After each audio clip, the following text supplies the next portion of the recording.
Royals. In Bleach, what we would consider royals are usually families or clans closely related to beings such as the Soul King. Residents of these clans are commonly regarded as beings either more skilled or more powerful than those who are not of similar status. So, what if Ichigo is not only from one of those clans, but starts his journey throughout the world of Bleach there? Well, that's what we'll be covering today on What If Ichigo Was a Royal, the movie. So sit back, relax, and enjoy.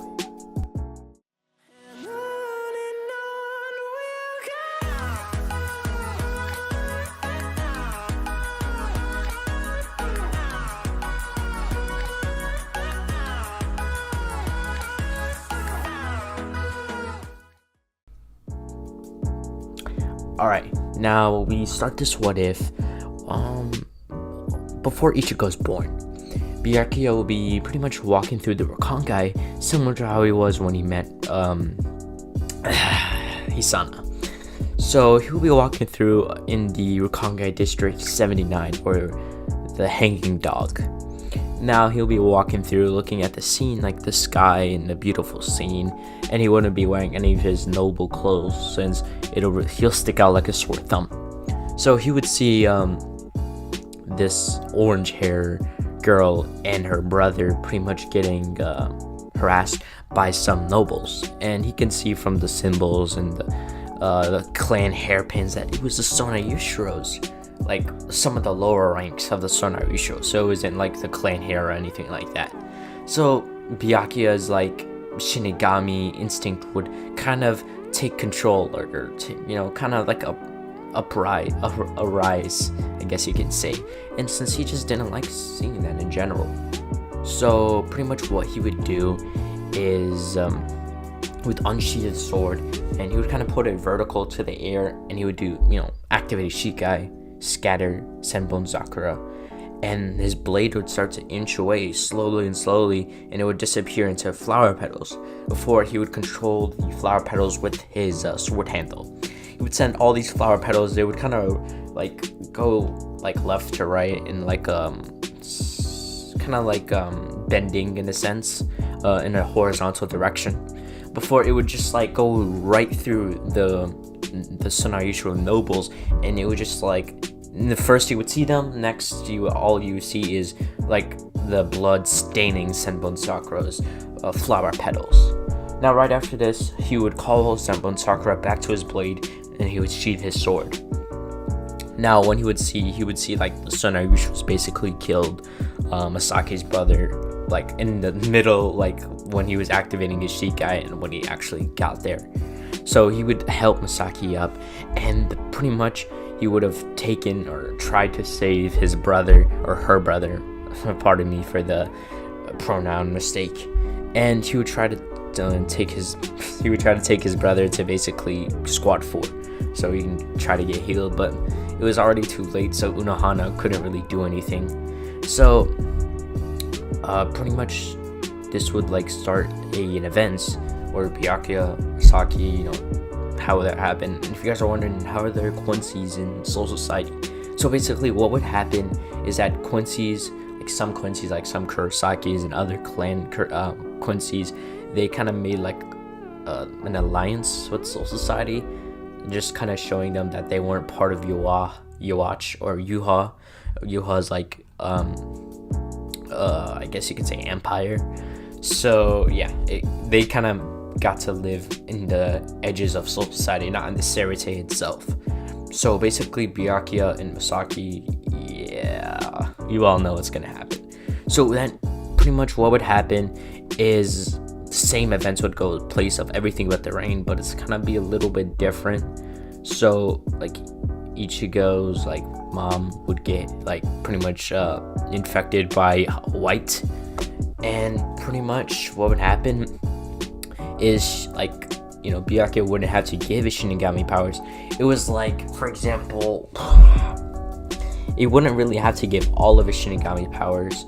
It was like it would only do it for a short amount of time, since she was gonna like give birth to Ichigo, and for some reason that would have solved the situation. Byakuya would have gotten his powers back. So in the maybe 9-month span, that whole process would take place, and Masaki would give birth, and pretty much Ichigo would still have his Shinigami, his Hollow, his Quincy, and he would get Fullbringer. That's kind of a thing you have to train on your own, but he's not really human. I mean, technically Quincy's are human, but they're not at the same time, so it'll be a little difficult for that to happen. But technically Fullbring is when your mom is attacked by a Hollow when you're pregnant. I mean, when she's pregnant. Not never mind, but sorry about the tangent I just went on. So I'm basically explaining how Ichigo is born and what will happen. So due to the complications of the Hollow, Masaki would die, and just like in canon, but in a different situation in a sense, and Byakuya would get his powers back. So what would happen is Ichigo would then be raised for the next maybe 12 years, I guess. I don't know. I don't really know how to reverse that from Soul Society years to normal years, but let's just say how many years that is, but I'm saying just 12 years in general. And Byakuya would have gotten his powers back, and what would happen is Ichigo would be enrolled into the academy. Now, if you guys are wondering, what will his blade look like? What does his Suchi look like? Since he is half Kuchiki and half Kurosaki, technically, the Kurosaki is actually a clan, so they consider that like full noble in a sense.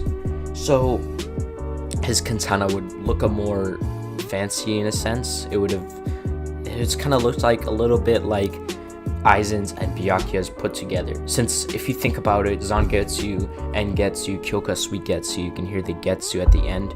So I'm thinking they're similar in Zanpakuto, so the Zanpakuto should look similar. And if you actually compare Ishin's blade and Aizen's blade, they have a little similarity. So I was thinking Ichigo should get a version of that blade, but it would kind of look like Byakuya's blade since it's kind of from his soul and all. So yeah, it's a sword. Okay, that's all you need to know. A katana. It's not a wakizashi. It's not a spear like Ikaku's, but never mind. But basically, he would head over to the academy. Now, once he would pretty much get there, he would see all the academy students like Kira, Renji, Rukia, who is not pretty like adopted into the Kuchiki clan yet. So yeah. So basically they would have like formed a friend group in a sense. So it would have been Hinamori, it would have been Rukia, Renji, Kira, I'm trying to remember his name, the 9th Squad Lieutenant, I don't know, his Zanpakuto is Kazashini. I can't remember his name. He has a 6ix9ine tattoo on his right cheek. And he has a scar down his right eye. 6ix9ine tattoo on his left cheek, scar down his right eye. Shuhei, yeah, that's his name. So yeah, they would all form their little friend group in a sense, and they would all get their first classes. Like they would do a few tests, like do a few Kido, and then they would have you fight one of the instructors in swordsmanship. Then they would have you basically do a spar with a Hakuda expert, and then they would have you do like speed, like ho-ho, like show you, like, trying to see how far developed is your Shunpo. So like they understood like nobody has like perfect Shunpo yet, so it's okay if you really like didn't get that far in the ho-ho area, but everything else you should be at least average. But pretty much Ichigo being literally trained by Byakuya, being trained by other captains in other noble families, he would have been quite strong in prodigy not prodigy in a sense. Since Ichigo's already a prodigy, he has unlimited potential. So basically, like Ichigo would literally have spars with Kenpachi, and for some reason Ichigo like didn't have any trouble. Like he was easily like maybe blocking his sword attack, not easily, but like he would be able to dodge and have like a pretty okay fight before Kenpachi would just mop the floor with him.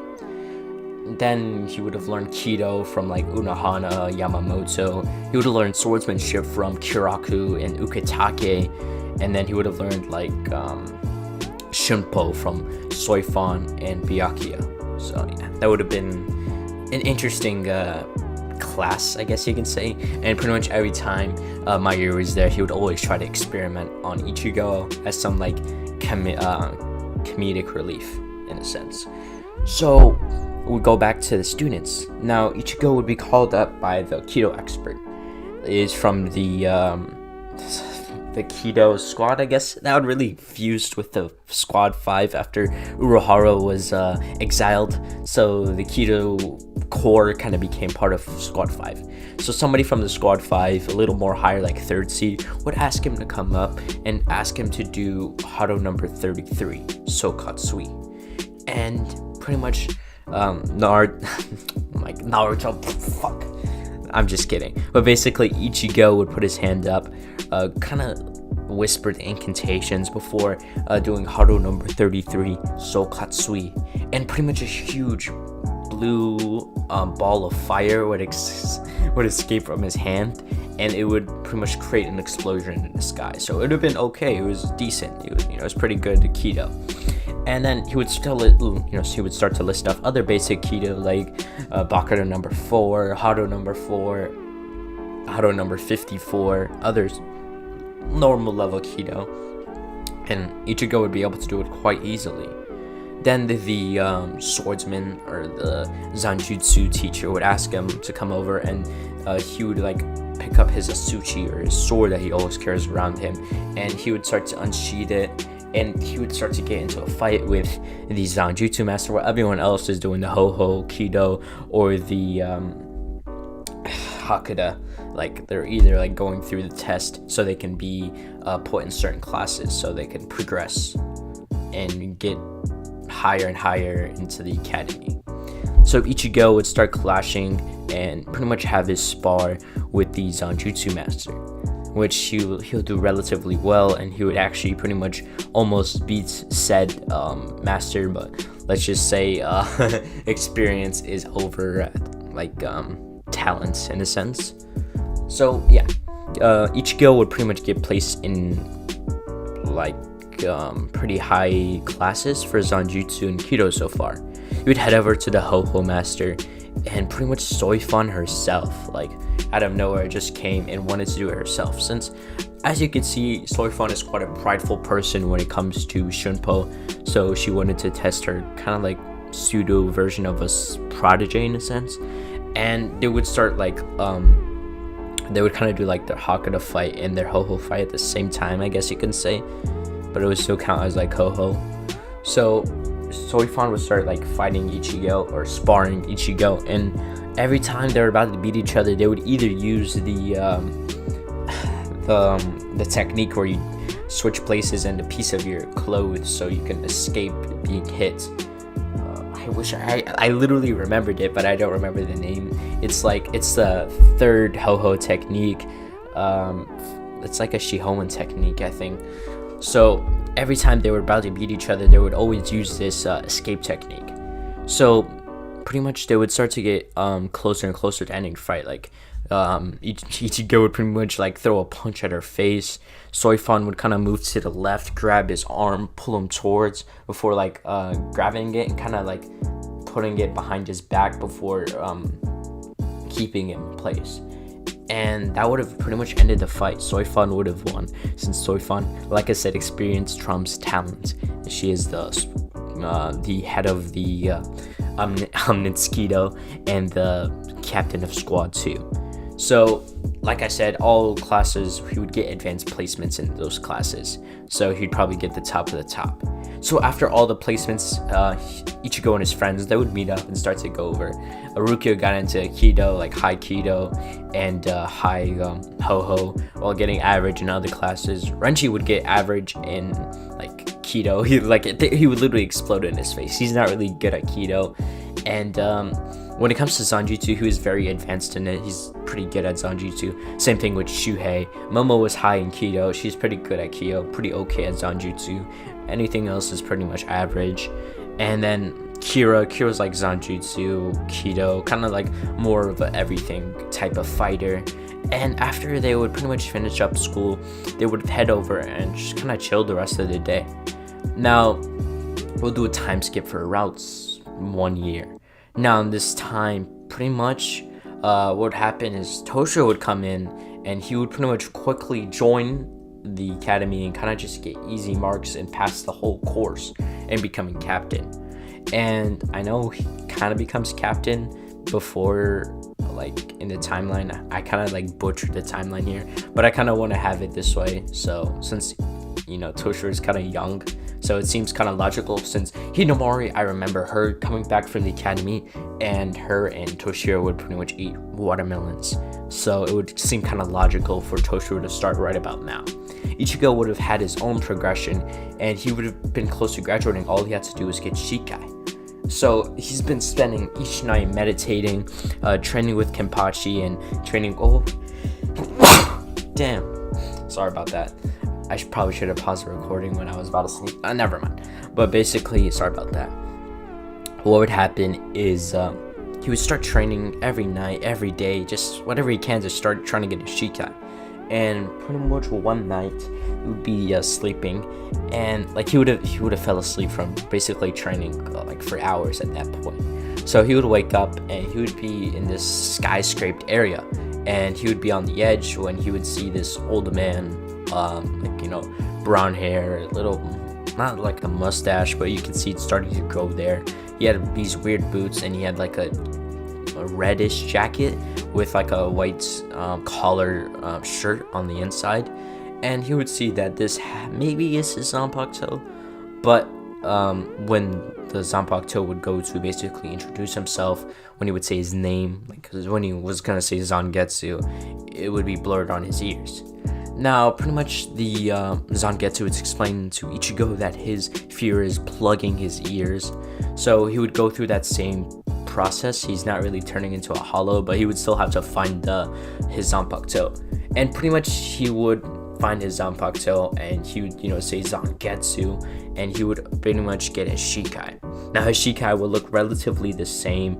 I wasn't really gonna give him like the two Shikai. I was planning to give him both of his Zanpakutos at first, but then I realized I was a little bit OP, since he would just kind of like one-shot his enemies, and I'm trying to have him progressively get stronger and stronger.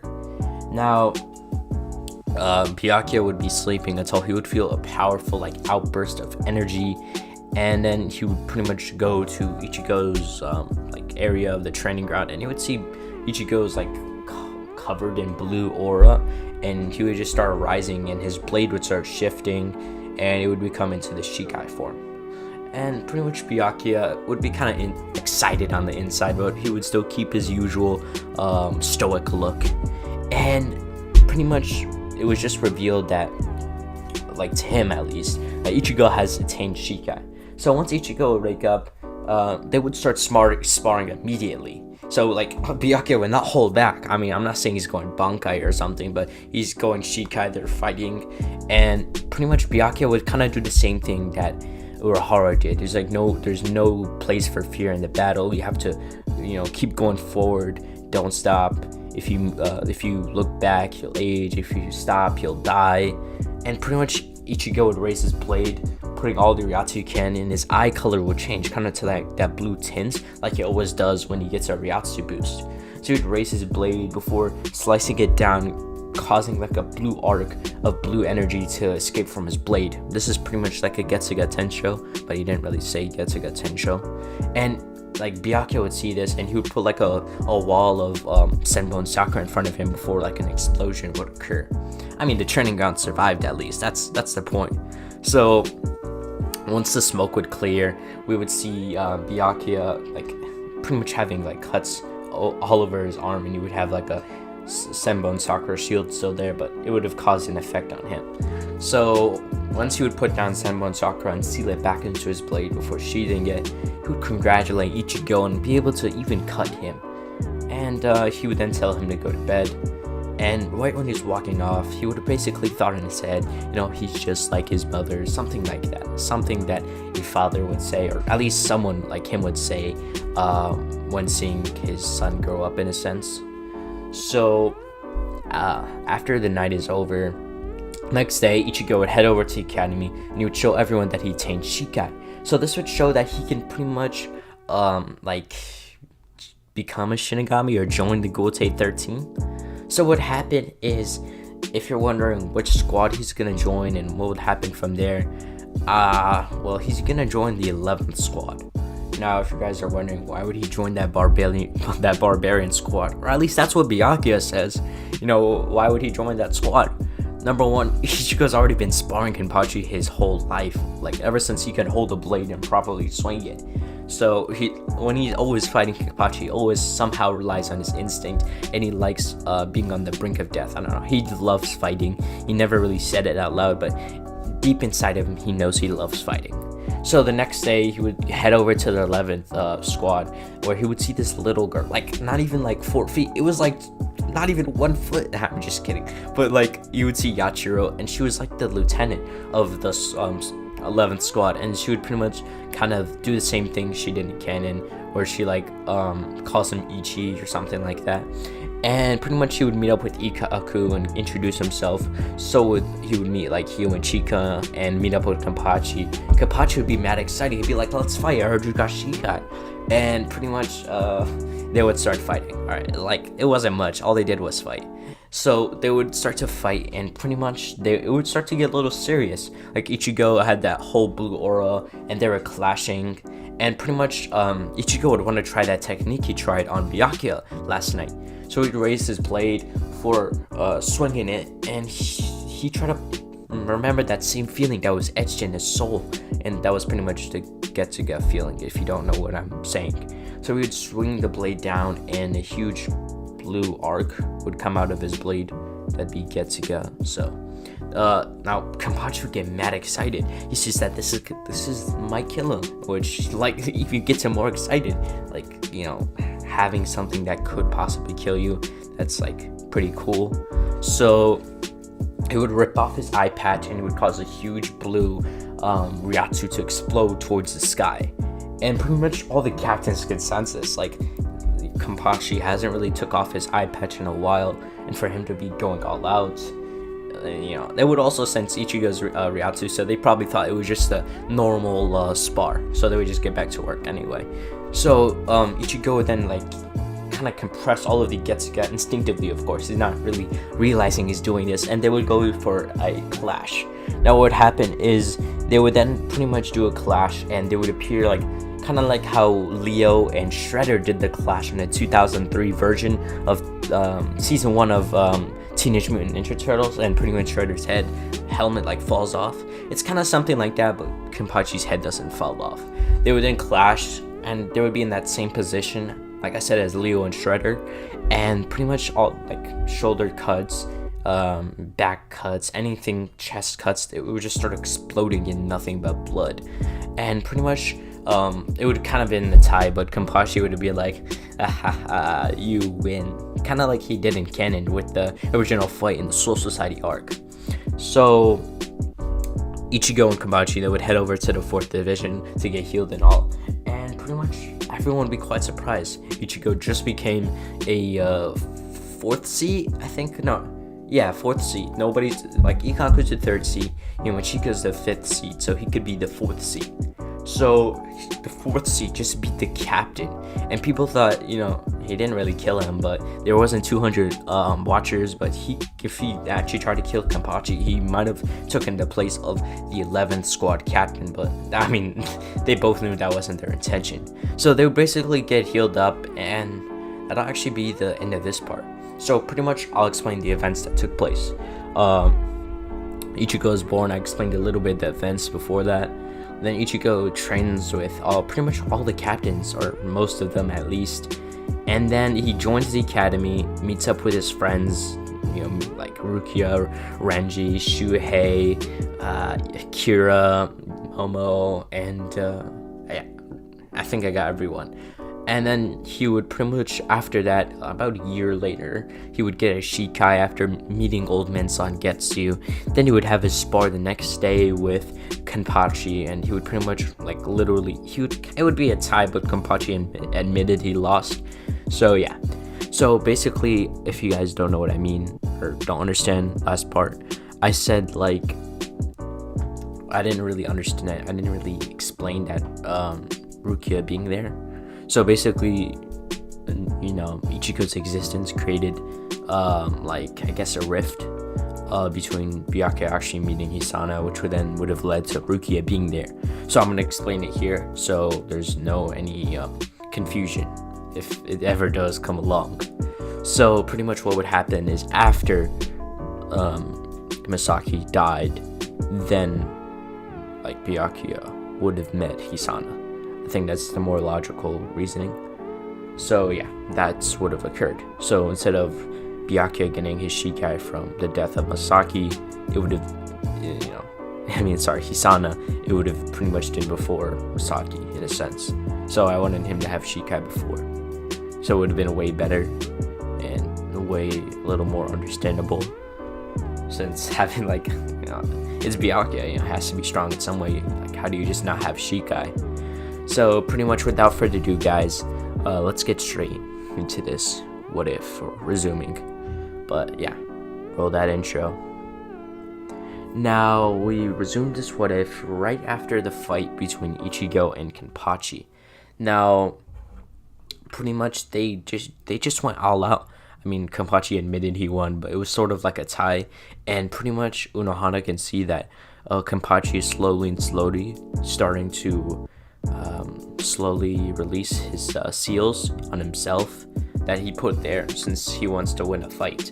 So he restrains himself. So you can see this due to Ichigo's raw strength. This causes Kenpachi to start to want to become stronger and stronger. So which is pretty good, so pretty much Urahara's kind of worried because then she wouldn't be able to fulfill her forgiveness for her sin for originally causing Kenpachi to restrain himself. So yeah, so basically after Ichigo and Kenpachi would have recovered from their fights, they would have went back to the 11 squad, and pretty much Kenpachi would have received the mission. Now this mission would have been like a joint mission with squad 13 or Ukitake's squad. Now they were gonna hunt down the squad that killed Kai and Shiba. So they were already prepared for a hollow that can't be sensed, and it's pretty well. It's not like it's pretty well classed in the Menos Grande, system. So they would have met up and they would have been prepared to go on this hunt for the hollow, and they would be in that same forest.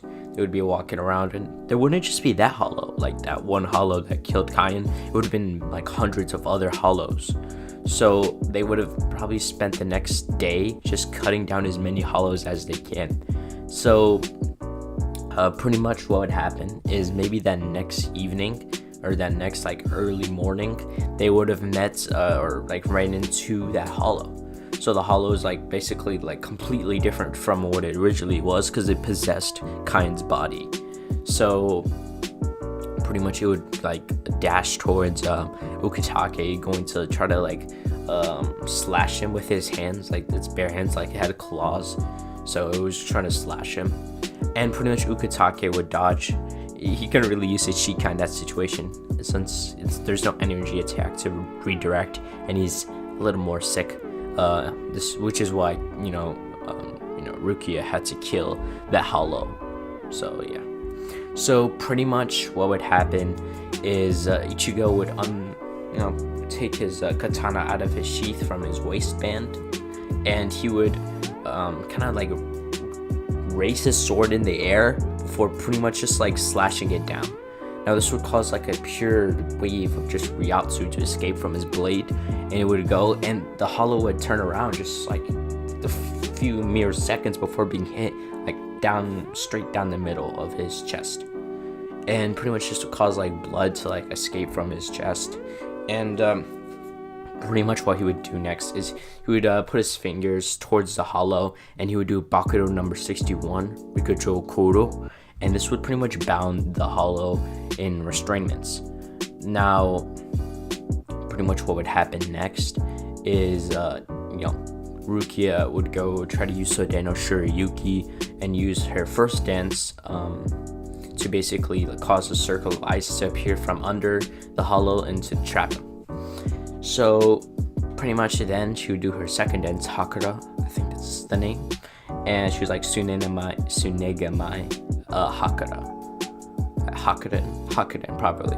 So she would pretty much she would stab this ground 4 times before releasing an ice wave. This would kind of counteract with the other, and she was hoping that it would shatter, it would completely get frozen by the first one, and then once it was hit by the second one, it would kind of shatter into little pieces. You know how you see in some shows where the main character has ice abilities and it causes the people to shatter into little pieces?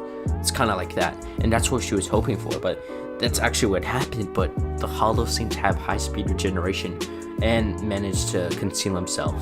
So interesting hollow, so pretty much what would happen is after the attack would land, like I said, the hollow would pretty much regenerate and it would get back up, and for some reason Ichigo's attack wore it off and the ice wore it off.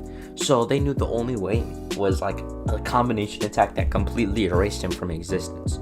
So Ukitake would kind of gather his Shikai, and what he was going to do is have Ichigo send a Getsuga at Ukitake with Rukia, and it would have kind of been like an ice type Getsuga in a sense, and Ukitake would send it back twice the power, and hopefully maybe they would take down the hollow. And this is what they did, obviously using Kido, so to down the hollow.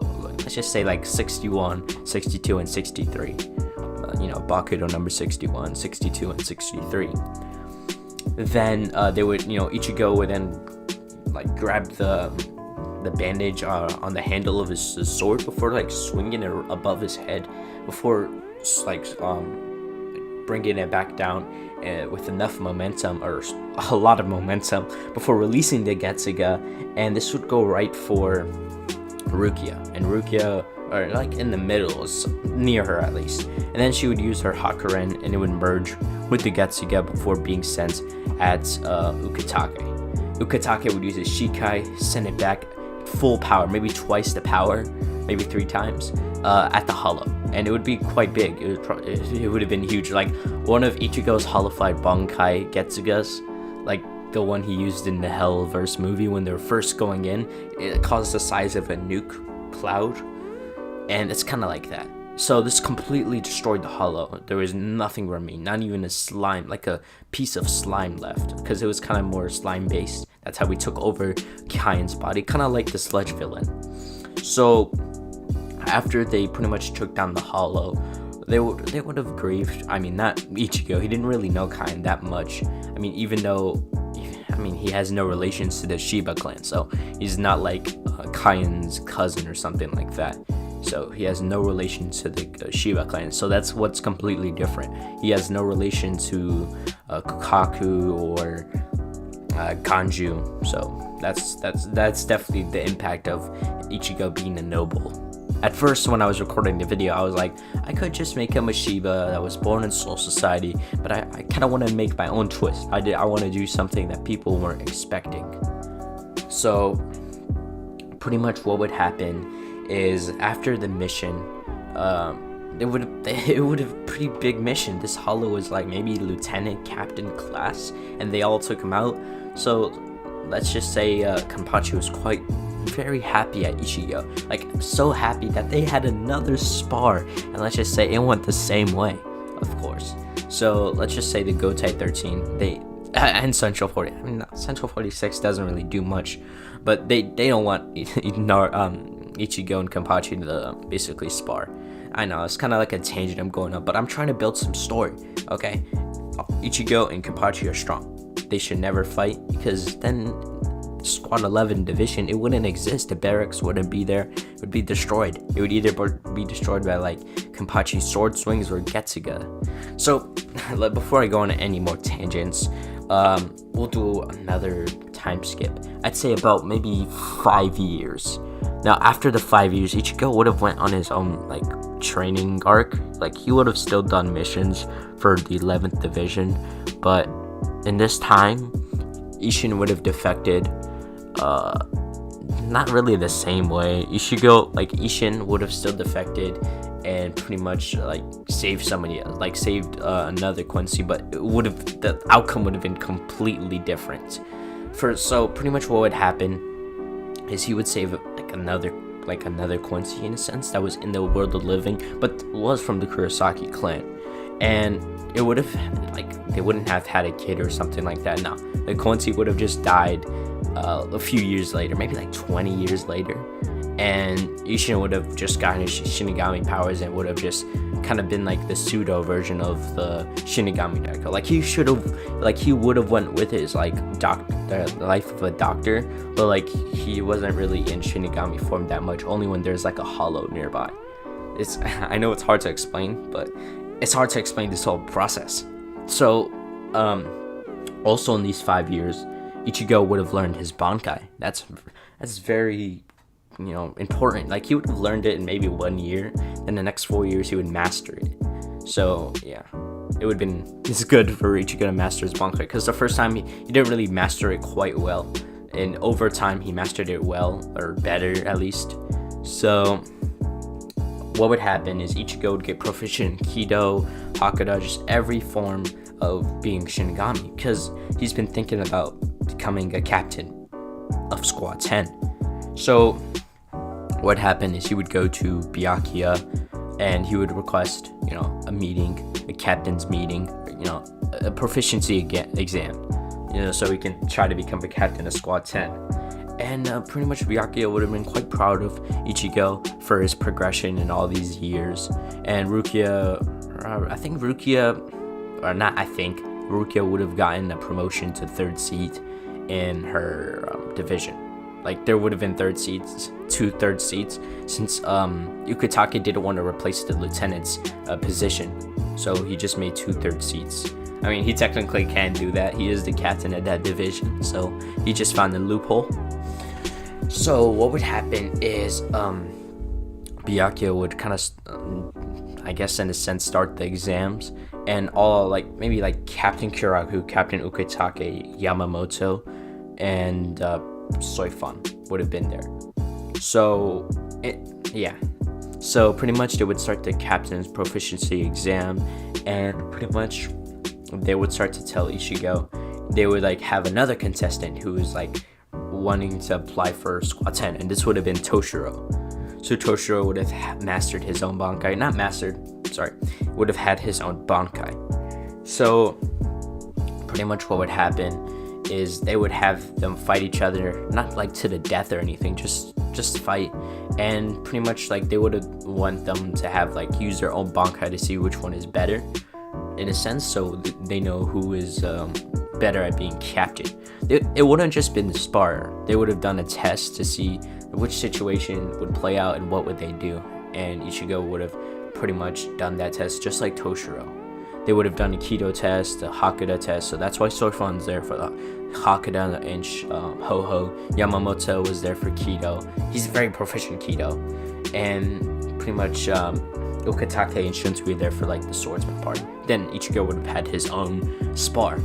So pretty much Ichigo and Toshiro's fight would start, and pretty much he would unsheath his blade from his waistband, and he would immediately go into Shikai. He's not underestimating Toshiro. He looked at his mission like ratio. I don't want to say ratio, but you know, how many missions he did, and he has no failed mission. All the missions he did, he completed all of them with success. So, I mean, Ichigo did do that as well.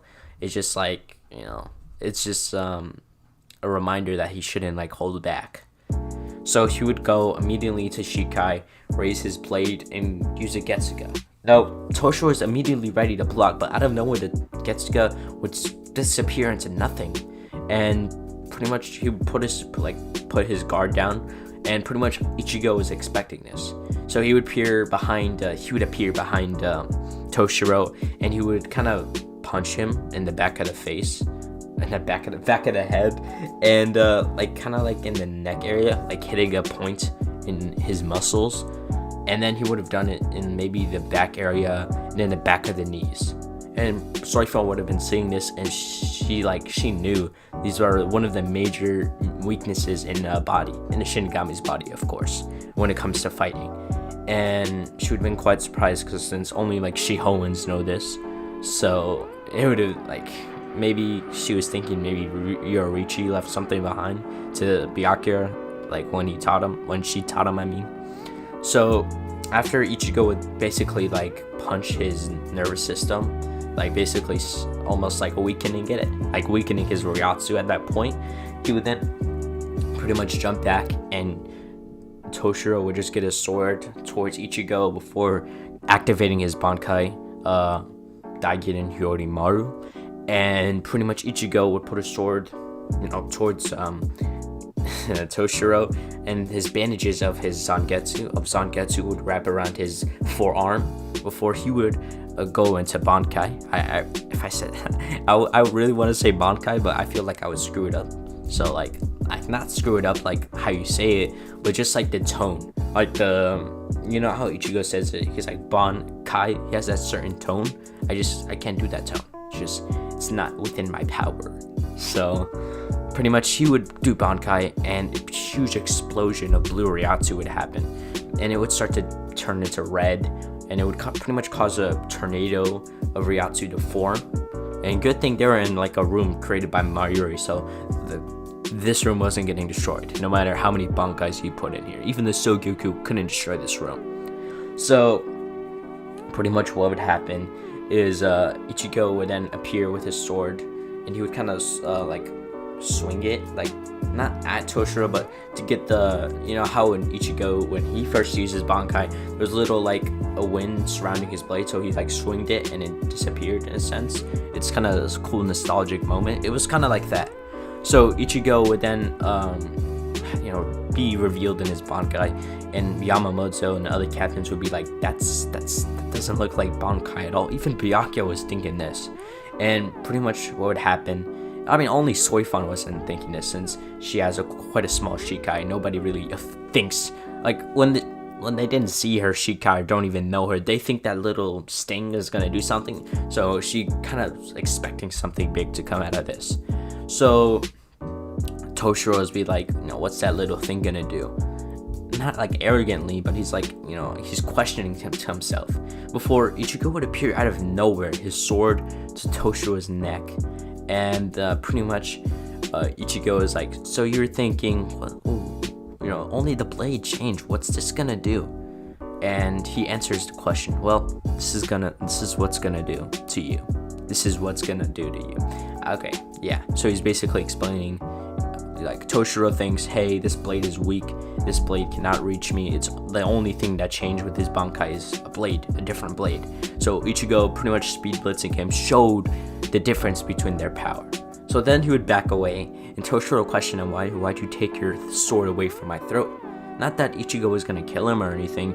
It's just like he could have easily won that. And pretty much Toshiro would have seen this as arrogant. Why would he take his sword away from his neck? He basically would have won already. And he would have got a little mad before using Hyori Senbi, a dragon's tail. And he would have swung his sword down. A huge iceberg would kind of be sent towards Ichigo.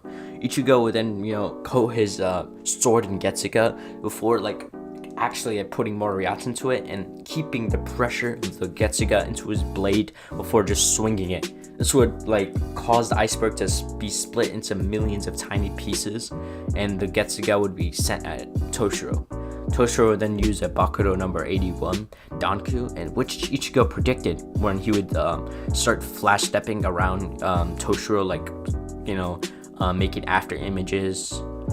Yo, someone actually told me that making after image was subsonic, but that's off topic.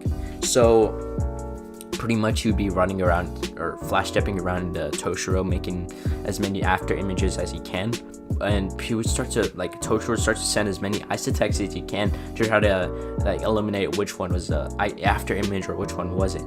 But pretty much Ichigo would appear behind Toshiro before stabbing him in that same place he stabbed Byakuya with his Bankai.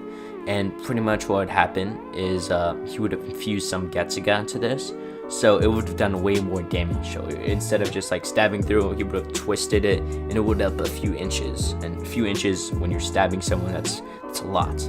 So he would then use a binding spell like Bakudo number 61 before then using Bakudo number 79, Kyoshibari, and kind of keeping him in place.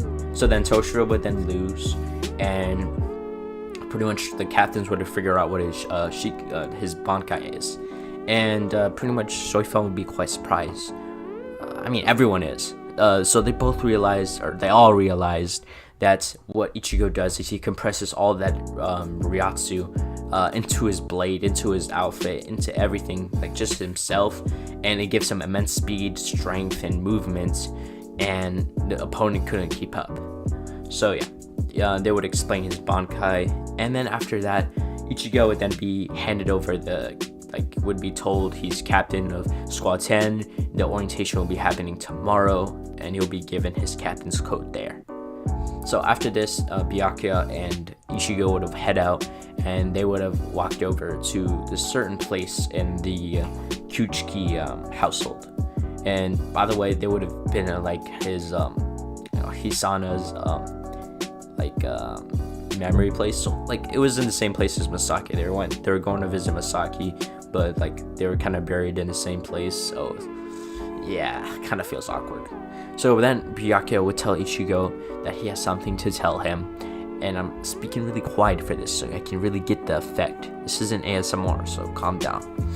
So pretty much Byakuya would tell Ichigo that he's gonna make him the head of the Kuchi clan, the 27th head. Yeah, I think, or no, Byakuya's the 28th, so then Ichigo would be the 29th. But basically Byakuya's not Ichigo's not gonna be the head of the clan right at that moment, but sooner, maybe in 50 to 100 years. And that's not long, that's pretty quick. So Ichigo would kind of be a little proud at that. He's gonna be a head of the clan. That's gonna be really cool because now he can change something in Soul Society. He's one of the head of the 5 great nobles clans, or at least he's gonna be. So then they would pretty much, Byakuya and Ichigo, they'd kind of chill for the rest of the night. I don't know, drink tea, whatever they do. Oh, I know what they definitely do. They would definitely do that art that Byakuya does. I actually don't know the exact name, but he does this painting, but with a huge, I guess you can say, I don't really know how you call it. I'm gonna have to search it up. But basically, they would kind of paint for the rest of the night while drinking some tea. If you see in the Shinigami, the 30 seconds after an episode or before, it shows Kon in the intro before they would show Renji hanging out with the captains. First they would hang out with Yamamoto, then they would hang out with Unohana, and Yachiro is literally eating flowers, other stuff like that. This part, it shows they're painting, and yeah, with Byakuya. So it would have been quite cool. So yeah, after that night, the next day Ichigo would have went to his orientation, I guess it's called, before he would be given his captain's cloak, and it would have the number 10 Sanji on it, not the kanji, not the Sanji, kanji. And yeah, he would head over to the 10th squad, the quadrants area. So once he would get there, he would meet up with Toshiro and Rangiko, and he can obviously, from his first look, Rangiko is quite the slack off, and she's the lieutenant, so he knew automatically he was gonna make Toshiro the lieutenant. Toshiro actually put him, he was really strong, so that day he would have made Toshiro the lieutenant, and Toshiro he wasn't that disappointed since at least he got a promotion some way. So he was either gonna get captain or he's gonna get lieutenant. Rangiko didn't really care that she became 3rd C because that was just less work, and that means she can just slack off a little less, or she can do all that work pretty easily then slack off, but whatever it is. Then after this, Ichigo would pretty much start to I wouldn't say with members, but he would have put them through some training.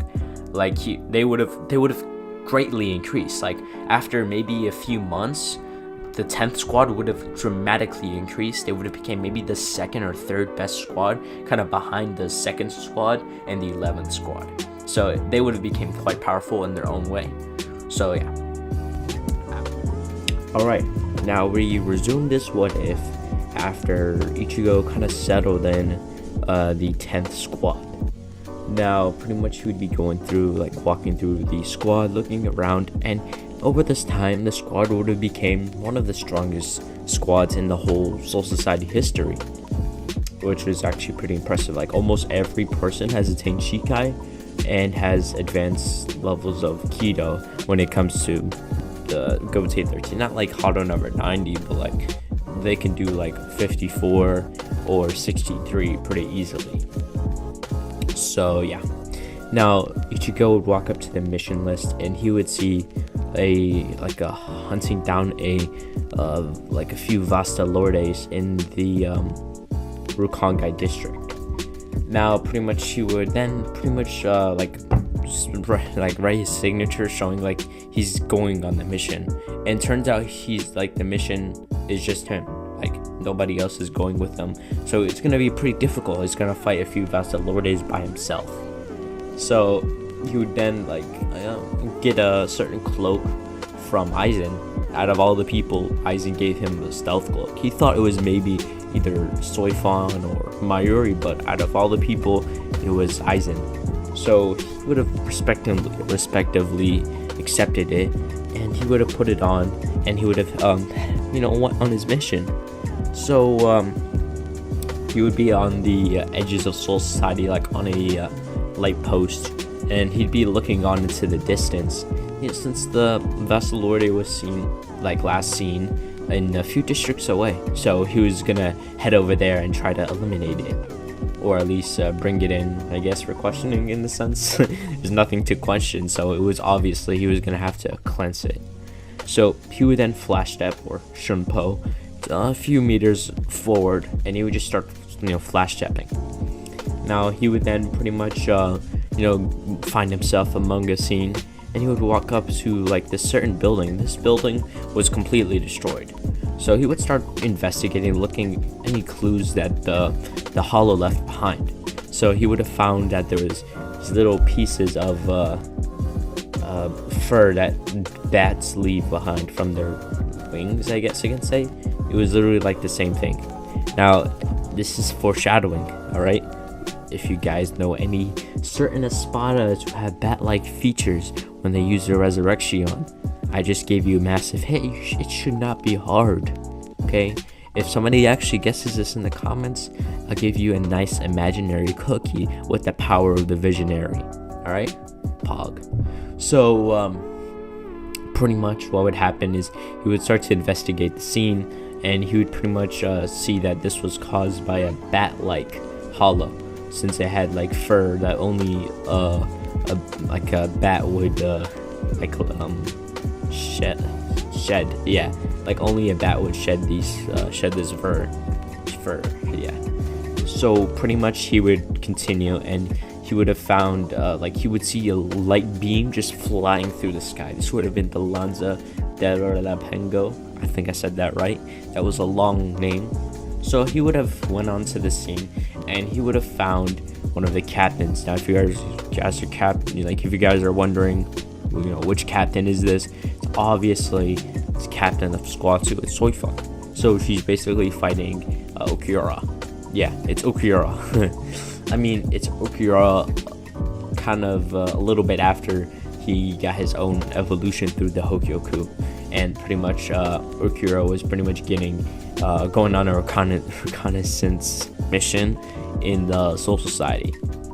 Like Aizen wanted him to do that. So he would have came onto the scene, or Ichigo would have came onto the scene, and pretty much seen Okura about to throw a Lanza del Rapengo at Soifon, and she wasn't really prepared. I mean, it's a light beam. Some of the captains are not even light speed yet. I'm not even gonna get into that, but it was a light speed, arrow in a sense, or yeah. So it's going towards Soifon, and Ichigo gets in front of her and then uses Bakudo number 81 Danku before then turning around, and Ukura would be in his usual emotionless tone and say, yeah, who are you? I can see that you have the similar captain's cloak of this lady here, so I assume you're from the same association, so I assume I still have to kill you. So he would then make another Lanza del Relapango. I think I said that right. Yeah, I definitely said that right. It's hard to say. I mean, I think it's just me though. So he would then, tell Ichigo not to come forward, since this causes a lot of destruction. This technique causes a lot of destruction, before he would throw it towards Ichigo, and Ichigo would then kind of move his head to the left, and it would barely miss his head.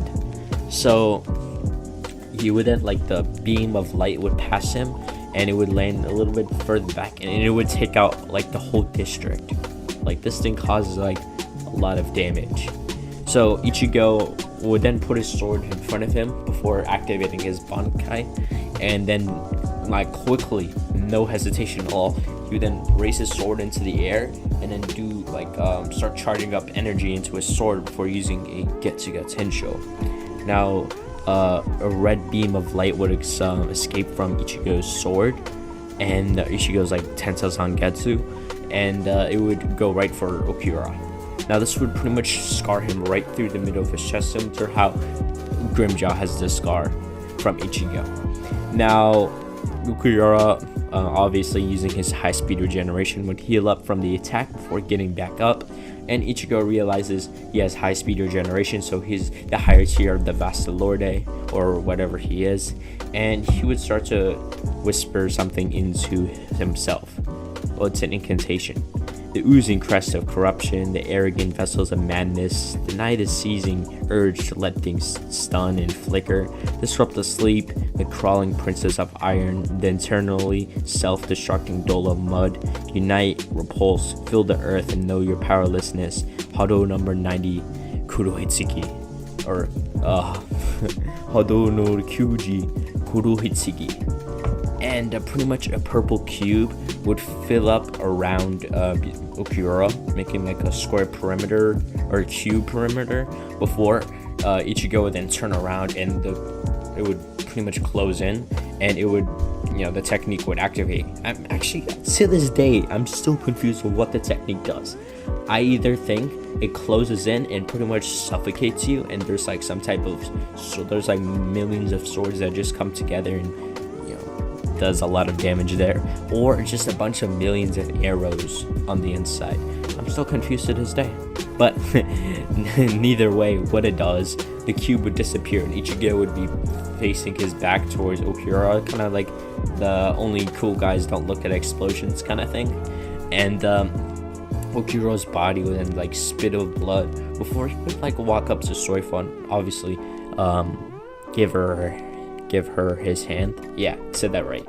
And pretty much he would tell Soifun to go for the finishing blow, and Soifun, not even saying anything, would activate her Shikai, not if it's not already activated, and go for the two stings of her Shikai. So yeah, she would try to go to kill Urahara before Urahara would grab her wrist and pretty much say the same thing that Aizen said. If you say, oh, so like 2 stings to kill me, right? So that's awfully powerful, but there's one thing that made me survive, and that's if you have more Ryatsu or Reishi than the opponent that's using an ability on you, the ability would never reach them. So due to me having more Ryatsu than you, your attack didn't work. Before he would pretty much grab his sword and just like cut a slice out her chest. This would pretty much cause like her chest to open up in nothing but blood, and Ichigo would turn around and try to flash step behind him, and Urahara would kind of have a good response, but Ichigo would just like cut him into pieces before picking up Soifun and throwing her on his shoulder, kind of like how I'm trying to give you an example. So Kenpachi, when he faced off against Yhwach, he had like 3 Stern Ritters on his shoulder. It was kind of like that. So he would then flash step and use a teleportation keto to head over to the 4th squad barracks before he would hand Soifun over to Unohana, and Unohana would heal Soifun just like she did with any other Shinigami.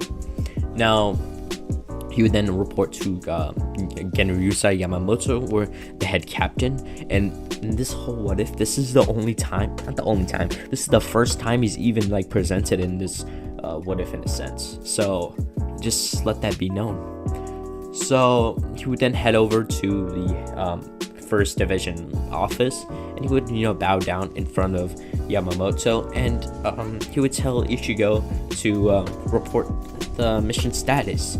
So Ichigo would then say him and Captain Soifon had a difficult battle against a certain Vasta Lorde who seems to be half Shinigami and half Hollow, almost as if he reached a point of evolution where it's almost as if he went above his limits and he pretty much emerged between a Hollow and Shinigami.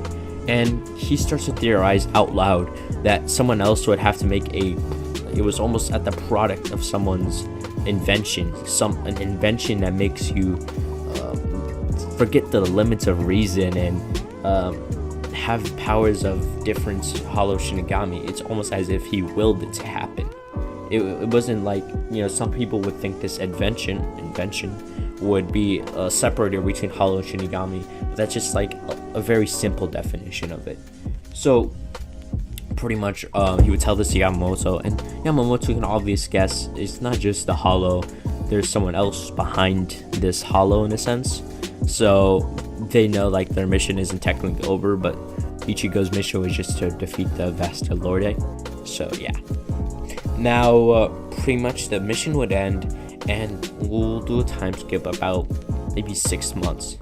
In this 6 months, Ichigo would have been the main the person investigating this whole Hollow, Hollow Shinigami person. Whoever is making these Hollows or Shinigamis have powers of the opposite species. So he would have went back and he would have read a file about Kisuke Urahara, who made an invention called the Hokyoku.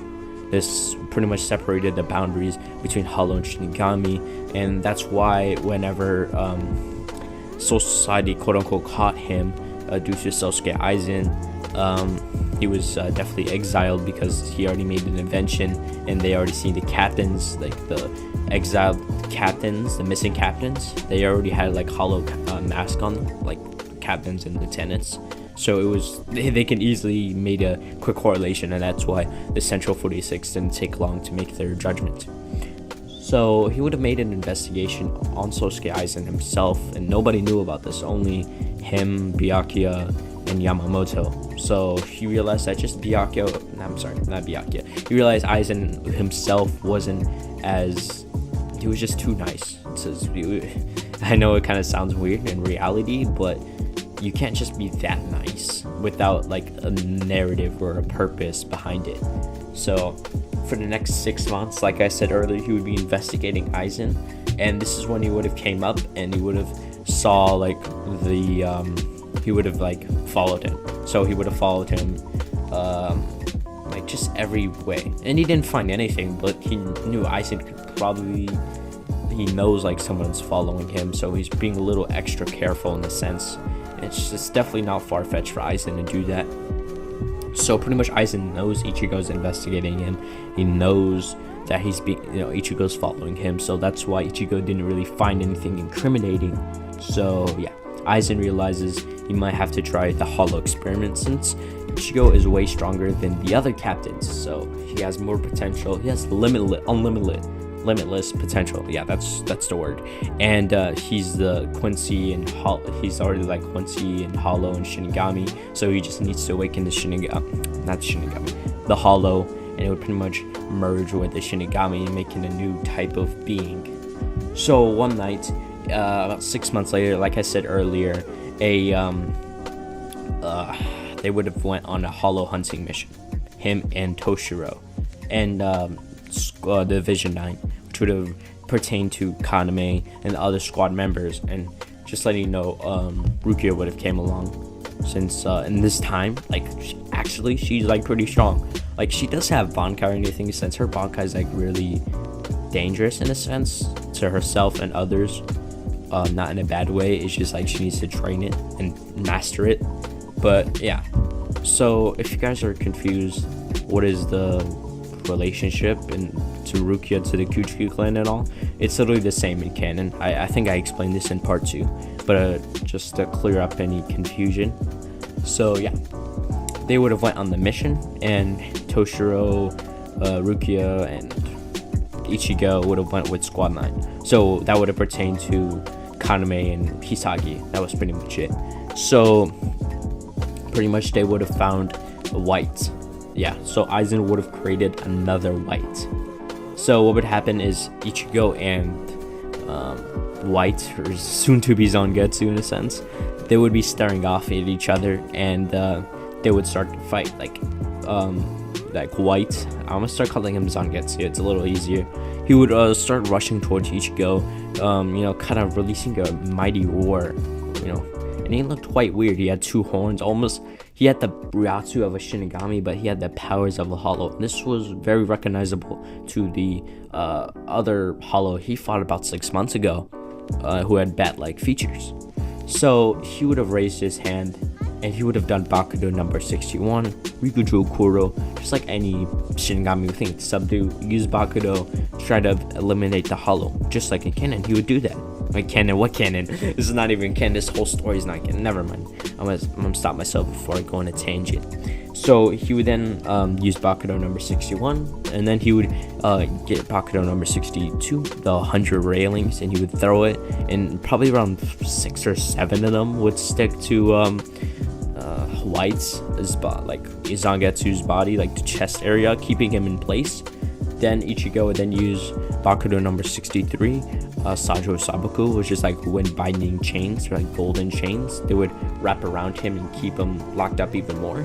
Then Ichigo would then use Bakudo number 79, Kyoshibari, and it's like 9 purple, looks like mini suns, would start to go around his body, like almost like in a circular motion.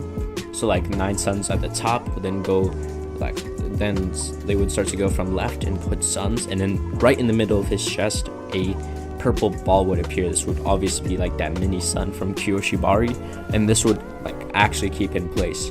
Before pretty much he would aim his blade towards the Hollow before going through a few incantations, which I can't remember. I only remember Hado number 90's incantation, but he would then say Hado number 91, Senju Koten Taiho. So what would happen is like 8 flame balls of like pinkish, I guess in a sense, would be sent towards White, and this would cause a huge explosion. Maybe, yeah, not maybe, it will. Like you can't just say maybe. So this would cause an explosion, and this would probably take off his like White's arm, and that's quite a feat for White. Like how did he just survive 5 binding Kido, right? It's 61, 62, 63, 79, yeah. So it's 4. So like how do you survive 4 binding Kidos and then get hit with a Hado in the 90s? So then pretty much what like Zangetsu would appear right behind Ichigo, and Ichigo would be quite a surprise before like Zangetsu would swipe, and like he would split Ichigo in half. And pretty much Rukia and Toshiro would be a little scared there for a second, since they thought Ichigo died. But then for some reason it would just pop. Now if you guys don't know what this is the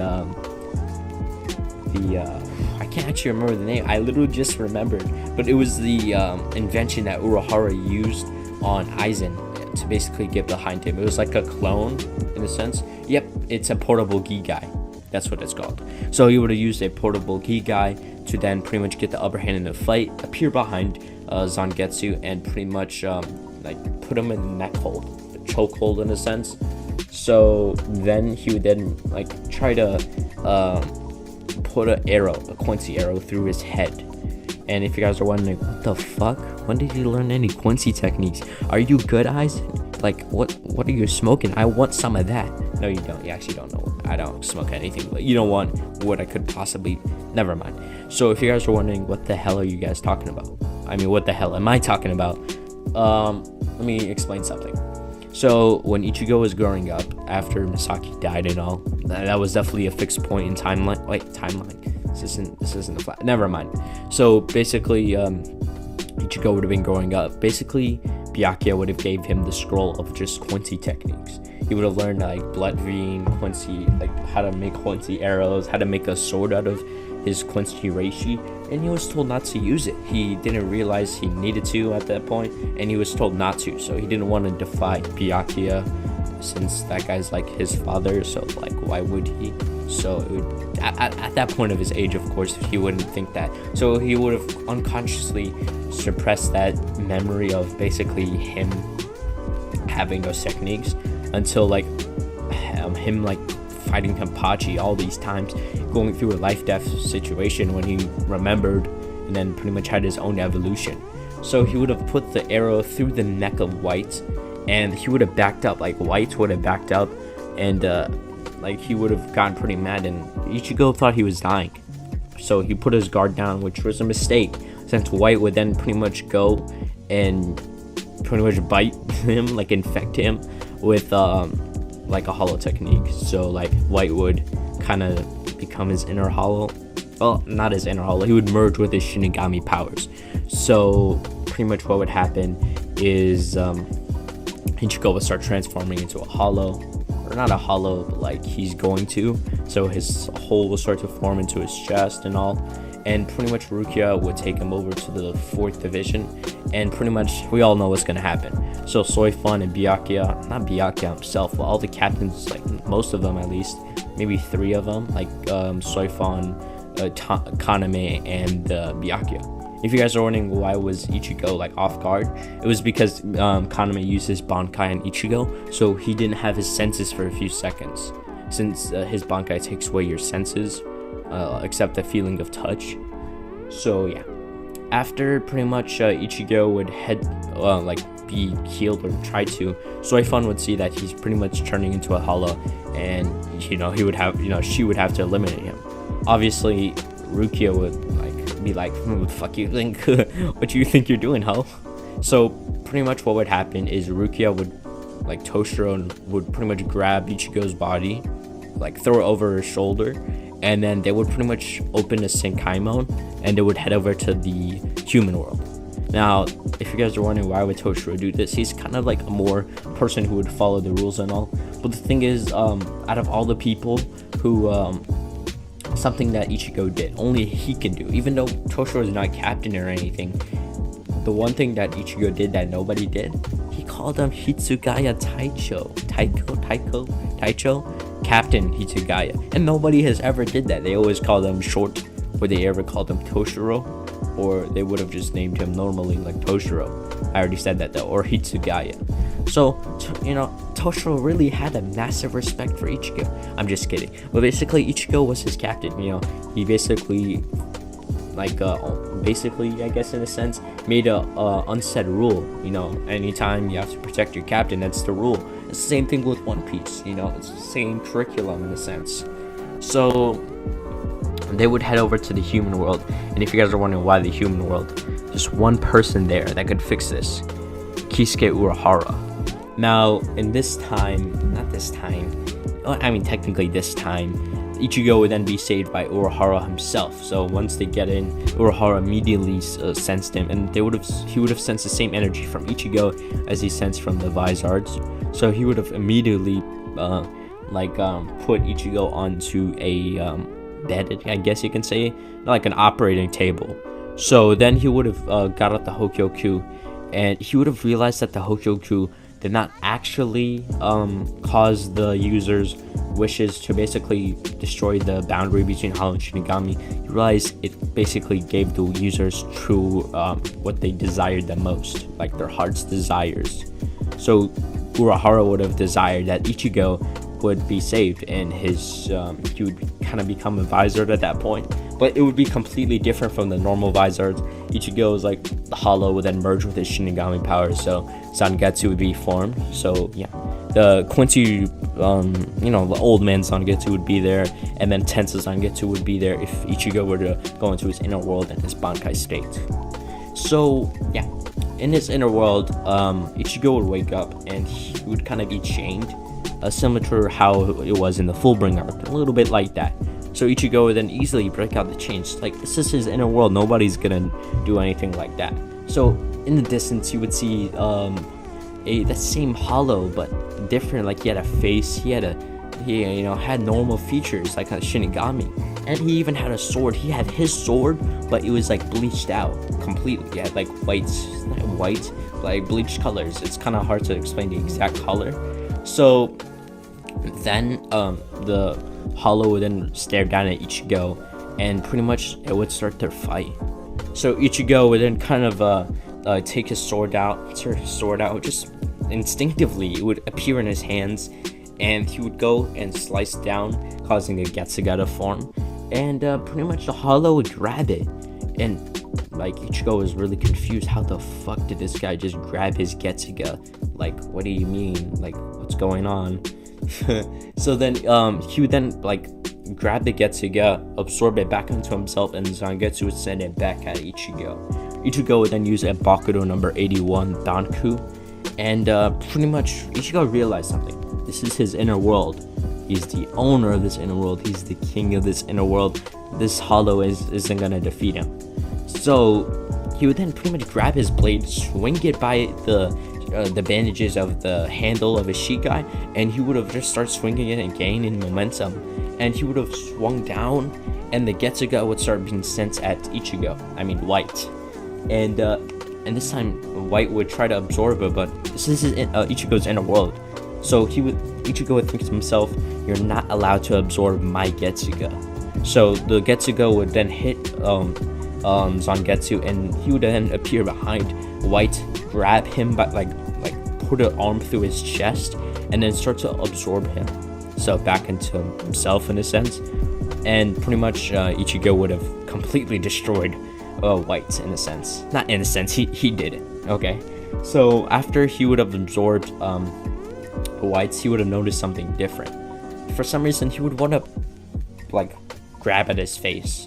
So he would have grabbed at his face, and a mask would start to form. And for some reason, he wasn't going out of control. Like, you can see he was still himself, and he can still like feel the a new boost of Ryatsu, a new boost of techniques going inside his memory, like Sero, Pesquisa, high speed regeneration, all those hollow techniques. And he has a hollow mask. So yeah, that's a good thing. So yeah, Ichigo would then wake up, and Urahara would kind of do a few tests on him before this would actually be the end of this what if. So Ichigo and Rukia and Toshiro would kind of live with the Vizards for like a few years before they would start to live on their own, and this would cause like their own journey into the human world, or living there in a sense. So yeah. Last time I left off was after Ichigo literally gutter stomps his hollow, or his future Zanpakuto in a sense, and he wakes up. So pretty much once he wakes up, he's meted by none other than Urahara Kisuke, or Kisuke Urahara. Technically, I'm saying it the Japanese way, or I think other people say last name first, but wherever they say it, I don't want to be too specific. But yeah, so Urahara Kisuke would walk in, and he would act all he'd be like, hey Mr. Kurosaki, and waving his hat and all, and Ichigo would have gotten a little good look at his face, and heard the name. He recognized the name from one of the stories he heard as a kid, like one of the exiled captains, or one of the former captains did basically turned eight. I think it's 8. So there's 5. Okay, so it's Shinji, it's Love, it's Rose, it's Lisa, it's Hiyori, it's I think it's 8. Lisa, and then Hachi, and then Mashiro, then Kensei. So it's 9. It doesn't matter who. So pretty much what would happen is you would have heard stories about how Urahara in one night turned them all into hollows, or that was the story. They definitely manipulated the words there, but that's the story you heard. And you would have asked, well, didn't you turn the former captains and lieutenants into hollows, since they were seen with hollow mask on their face? And Urahara would kind of his mood would change a little bit before he would turn back to his happy and carefree state, telling Ichigo that the the 5th captain, right? 5th squad captain, right? And Ichigo was like, yeah, that's Sosuke Aizen. And Urahara would get a serious face before saying, well, he's behind it. And Ichigo would he wouldn't be too surprised since he literally was investigating him for 6 months, so it's definitely understandable. And he would be like, oh, I knew it was him. And pretty much Urahara would ask him, whatsoever do you mean? And Ichigo would tell him that he was pretty much following Aizen for like a few months before he got turned into a hollow in a sense, or got a inner hollow or a hollow part in a sense. And it was now we're here. So Urahara would explain to Ichigo, that Aizen made an artifact called Hokyoku, and he made a similar artifact before him, and the artifact was the power to, kind of separate the boundaries between Hollow and Shinigami, and he used it on the Vizards and he used it on Ichigo to basically have subdue the Hollows but gain hollow powers at the end. So Ichigo would have been a little, I guess, not put off, but a little interested in how he, like, that was probably the burst of power he felt when he defeated his newly Zanpakuto in a sense, or whites, or Zangetsu. And pretty much he told Urahara that in his inner world he defeated someone who looked exactly like me, but it was more inverted, had bleach type colors. And Urahara explained to Ichigo that form that Hollow was only in his cocoon form, so it's going to continue to get stronger and stronger. And Ichigo would be kind of scared a little bit, but then Urahara would kind of reassure Ichigo, saying that all you have to do is learn how to use your Quincy powers properly, and you'll be fine. And speaking of Quincy powers, he felt something weird on his wrist. He looked at it and it didn't look like his critical, like he didn't really have a Quincy cross. So he saw like a weird cross there, and he asked Urahara, Quincy cross, what's a Quincy cross? And Urahara explained, well, you know, I can sense just from here that you know how to use reishi and make bows and arrows and swords, right? And use blood vein. Ichigo would respond, yeah, I thought that was just some power I had. And Urahara would kindly, reassure him that there's other people who use the same power, but they're not very kindly to Shinigami. But of course, if they see you, they might be more inclined to meet you in a sense. After fighting you, of course, since they don't really like the fact that you're half Shinigami, half Hollow, and half Quincy. And fun fact, don't try to use your Quincy powers on a Hollow, because Hollow Reishi is poisonous towards Quincy Reishi. And then he would explain how he needs to either train with Kido, since Zangetsu would probably never use Kido, he's more of a swordsman guy, or he can either use Quincy techniques. And pretty much Ichigo would choose Kido techniques. He would tell Urahara how he was trained by Yamamoto on advanced Kido techniques like Hado number 99 or Hado 90, just Hado and then 90. And pretty much Tessai would come in and he would kind of just do his own, look at Ichigo, look at him with an observant eye, and he would see that Ichigo has a lot of potential when it comes to Kido, and pretty much he thinks he can handle the hidden Hado. Now, if you guys are wondering, like, what are you guys talking about? What's the hidden Hado? If you read the 1,000-Year Blood arc and you saw the Ichibe versus Yhwach fight, I think that was maybe chapter 620, between 620 and 630, and pretty much Ichibe used like hidden Hado number 3, Teppatsu, I think it's called, and he basically summoned a dragon that blew air into Yhwach's like zone or domain of blood fiend. I think it's called like Anmina. I think it's something like that. If you guys know the name, definitely put that in the comments. And yeah, you get that imaginary cookie, just like the person from last part got the imaginary cookie for saying Ukiura. Like, we got the answer right. So pretty much Tessai would tell Ichigo to meet him in the training ground room in about 1 hour. Let him take a breather, let him, talk to Rukia and Toshiro. Now, he would ask, Rukia and Toshiro what was happening, and, Toshiro would tell Ichigo that they can't really go back to Soul Society since number one, Ichigo is now exiled, just like that guy with the hat and clogs, and the guy with the weird beard, and the lady with the purple hair. Now he's talking about like Yoruichi, Tessai, and Kisuke, and yeah.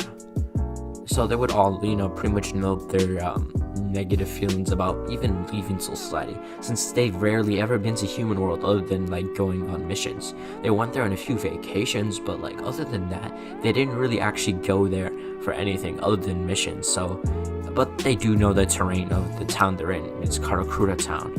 So, Toshiro would remind them that if they were exiled, maybe they should get stronger, since everyone assumed that they're weak and they lost a hollow, so we can surprise them when we come back way later on. Toshiro would explain that he still has a unmastered Bankai in a sense, and Rukia says that like her Zanpakuto was willing to give her like that test so she can attain Bankai, and Ichigo says that he has to fight some hollow thing that merged with his Shinigami powers. So to prepare for that, he has to learn advanced Kido and something other than swordsmanship. And they would all note that they'll be stronger in about maybe in the coming time. Of course, they don't know what's happening in the first place. That's how I was confused how the lieutenants, they could have learned Bankai, or any of the people who haven't learned Bankai, like Mashiro. I don't even know if she has Bankai. All she does is like kick people. I think she's just a Hakuda expert. I don't know why like Hiyori, Lisa, or any of the lieutenants that like, I don't know why they didn't learn Bankai in that time. They could have easily done it since they have 100 years to do it. But let's not go on a tangent. Let's get back to the video in a sense. So pretty much we'll start the training.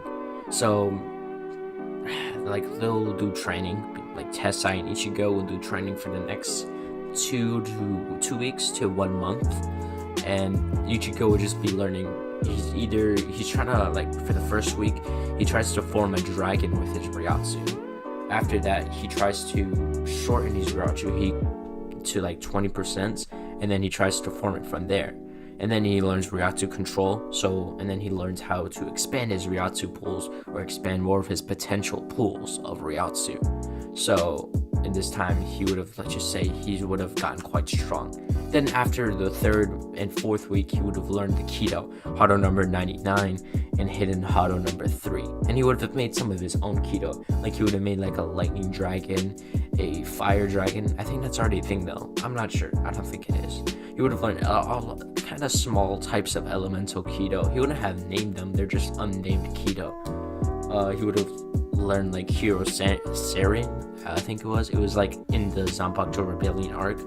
It was I think it was like the former Kuchiki head, like the one Byakuya fought and killed.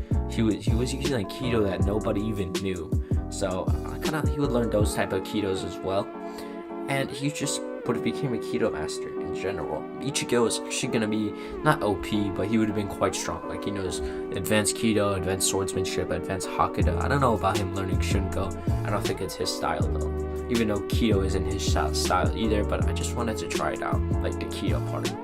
And he would have learned how to, like, due to him shortening his Ryatsu, learning how to expand it, learning how to use less. That would have helped him majorly in his Ho-Ho, or his Shunpoing. So he would learn how to properly use Utsusemi. There was a technique I forgot in part 1. So yeah, after all this training, Ichigo's look would have changed dramatically. His outfit would have changed because Ichigo's emotions pretty much control the clothes he wears. So he would have basically be wearing like Dangai form of himself, that kind of outfit. Since number 1, it's drippy. Number 2, just listen to what I had to say about number 1. It's drippy. So and I mean, it's not too far of a fetch anyway. It's just, taking off that ribbon off his chest and just, compressing all of your Ryatsu into your sword and your clothes. It isn't too hard to get, so hopefully my stuff doesn't get too mad about it, but I don't think he really cares about like something as small as clothes. And pretty much what would happen is he would, be meditating using the Jinzen technique to go into his inner world. Now he would be in his inner world. He would be calling for old man Zangetsu. He'd be like, old man Zangetsu, where are you? And pretty much, Ichigo would turn around and he would see like the person he was fighting earlier. He was way weaker, but now he was standing there with a Visored mask and the two horns with his Bankai in his hand, but it was all bleached out. And he would have had like claws on his foot and his like hands, like on his fingernails and his toenails, like just would have been kind of like sharp nails there. He would have had fur at his neck, but it wouldn't have been like red or anything like that. It would have been like a kind of a dark blue, or it's like dark cyan blue in a sense, and like I said, bleached out. Then he would move his mask to the side and he would say, you recognize me? Like as a question, he's antagonizing Ichigo. Ichigo would quickly immediately go Bankai, and the Hollow was already Bankai, or Zangetsu was already in Bankai, so he just ran towards Ichigo. They would then do their clash and infusing the their like technique that they always use, Getsuga Tensho. He would have infused Getsuga Tensho into their swords, kept it in, used it as pressure, and basically had the swing as strong as Getsuga. So he would have swung, and then Zangetsu would have swung, and their clashes would have basically started to go towards each other, like maybe, I don't know, I think it's converge. Yeah, their attacks would converge towards each other, and the thing is, what would happen is their attacks would be equal power. So if there is, for example, 10 newtons of force and then 10 newtons of other force, and the equal, that means nothing, so it's equalized. I think that's what it's called, newtons, but correct me if I'm wrong. Then Zangetsu and Ichigo would be blasted back a few skyscrapers before they would start diving towards each other. Now after this, Ichigo would have then used Bakudo number 61, Rikuju Kuru, but the Hollow would literally catch the light beam coming from the restraining Kido, and he says like, I'm not gonna fall for that again, before Ichigo says, oh, you fell for it. And when Zangetsu went to like split in half, Ichigo would have used the portable Gigai, and he would have appeared behind Zangetsu, and Zangetsu would quickly put his finger into the chain of Tensa Zangetsu, swinged it around and threw it behind him, and pretty much Zangetsu would say, you think I'm gonna forget your signature move and let you use it against me? Since Zangetsu did go through all of his memories, he is basically Zangetsu now. So Ichigo would have kind of coughed up blood before pretty much using Utsusemi, and he would kind of like, in a sense, the attack would never hit him in the first place. He's not reversing techniques, he's just using the technique fast enough, and then the technique looked like it hit, but it never did.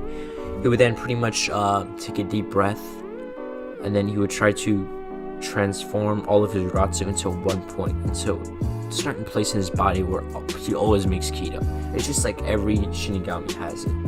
So he would have charged up all of his Ryatsu to the max before he would start to silently go through incantations, before he would say Hado no Kyuji Goryou Tenmetsu. So after he would recite these incantations and say the technique's name, which is Hado number 99, he would, 5 dragons would appear behind him, and they would be roaring, and the color of these dragons would be blue. Now on the Versus Wiki, I did a little research. Apparently Hado number 99, or Urahara's Hado number 99, is apparently 6A, which is like, no, I think it's 5A. It's not 5. Not set. I think it's 7 or 6A. It's like country level to continental, which was like pretty much like unbelievable. So yeah, I just went off on a tangent for no reason. But basically, what I'm trying to iterate here is pretty much he would use the technique, and he would then go through some incantations before using Hidden Haru number 3, Tepetsu. So yeah, I think I said that right. It was basically the dragon that blew Win out. So another green dragon would appear behind him, and it would start to merge, like separate into 5 different dragons before merging with the Haru number 99. Now, once this would happen, all the dragons would start blowing out air, and then it would separate from the Haru number 99, and they would disappear before the Goryo Tenmetsu would, like, basically initiate its attack and kind of do like a double attack in a sense. And yeah, that's something Ichigo created. It's called the combination Kido, using Kido that look similar and have similar effects together, creating a 5 times multiplier to the Kido. I just made that up in the last few seconds, so props on me, I guess. So once the Kido hit, and pretty much it would have destroyed Zangetsu. Zangetsu would then be seen like a chest, like a hole through his chest, and then a hole through his spleen, and then through his shoulder. He would have had like cuts everywhere. Like his body would be spurting of nothing but bleached out blood in a sense. I think his blood is bleached. It's like kind of like grayish, like I said, bleached. And then Zangetsu would start laughing, and he would start to regenerate it. Now, pretty much, Ichigo would have took a deep breath and remembered all the memories that surged through him when he first beat Zangetsu. So he would have put his sword up and charged up a Sero, and it would have not been a Norso. Like, Ichigo unintentionally would have pretty much made a Grand Race Sero. So the blue bulb would come out from his sword before Ichigo would then charge up Getsuga, and Zangetsu's eyes would widen. Ichigo has pretty much used his Shinigami powers and some of his hollow techniques to make a combination attack. Now, if you guys don't know, this is the Getsuga Grand Race Sero. So Ichigo would raise his blade up, and the sky above them, it would pretty much make a hole. Like, it would kind of make a wave of Ryatsu, and it would go through the sky all the way to like the top of the inner world, like to the stars, I guess, in a sense. And pretty much what would happen is this would literally change the weather. It would go from like sunny to then raining to then tornadoes in the background to then like volcanoes erupting around back to day. So he would have changed the weather just by him charging up the technique. So what would happen is he would then like raise his blade before rushing towards rushing towards Zangetsu, and Zangetsu would try to swipe him. This would work, but Ichigo would pretty much turn into dust before reappearing behind him, and he was like, "You're out of here!" Before he would pretty much like split Zangetsu in half, like he's not living that technique. And pretty much Ichigo would then pretty much scream out, Getsuga Grand Race Sero, before Ichigo would split Zangetsu in half, just like I said, using the technique, and Zangetsu's body would just, like the chest area would say goodbye to his legs, like Ribbozo. So Ichigo, like that attack would have been so destructive. Ichigo would have been kicked out of his inner world. Not kicked out, but it was too much destruction for his soul to handle, or his inner world to handle. So he would be forced out of the Jinzen technique. And when he came out, obviously noticeable scars there, and like the red, unique red Ryatsu coming out of him from the Getsugas that were used against him. So after this, Ichigo would then, grab at his face and put on the mask, and this time the mask looked completely different. Now this time, it would have been the mask that Ichigo had after beating Ulquiorra, and it's not like the mask wasn't heavy just like it was after beating Ulquiorra. It was the same weight. So Ichigo would have felt a burst of power. Maybe he was calculating around maybe 10 times the multiplier. So after he would take off the mask again, he would then take a few deep breaths before Urahara would come in, clapping his hands. And you say, "Seems you subdued your hollow, but it's not as you subdued it. It's like you merged it to your Shinigami powers, giving it extra powers. So that Zanpakuto you seem to be holding, it's not actually your real Zanpakuto anymore. It seems we'll have to do a lot of fishing, if I do say so myself." Now, this would actually not be a joke. He's gonna go fishing. So Urahara would bring him to this river he has underground, and they would go on a small boat and they would go in the middle. Now Ichigo would start to sense some different energy from there. Now this would actually be thousands of Tsuchis that are in the water. Now what would happen is pretty much Urahara would hand him like a what is that thing you use to fish? I'm so stupid. We'd give him that. I can't even remember what's the name. Alright, he would give him it. If you guys actually know what it is, I'm acting pretty dumb right now. So yeah. If you remember, if I remember, at least before the end of this video, I'll say it. But he would give him it, and he would start to throw his line into the water before he would start to, close his eyes. Like Urahara would tell him, close your eyes, search for your soul. So he would, close his eyes, lower the,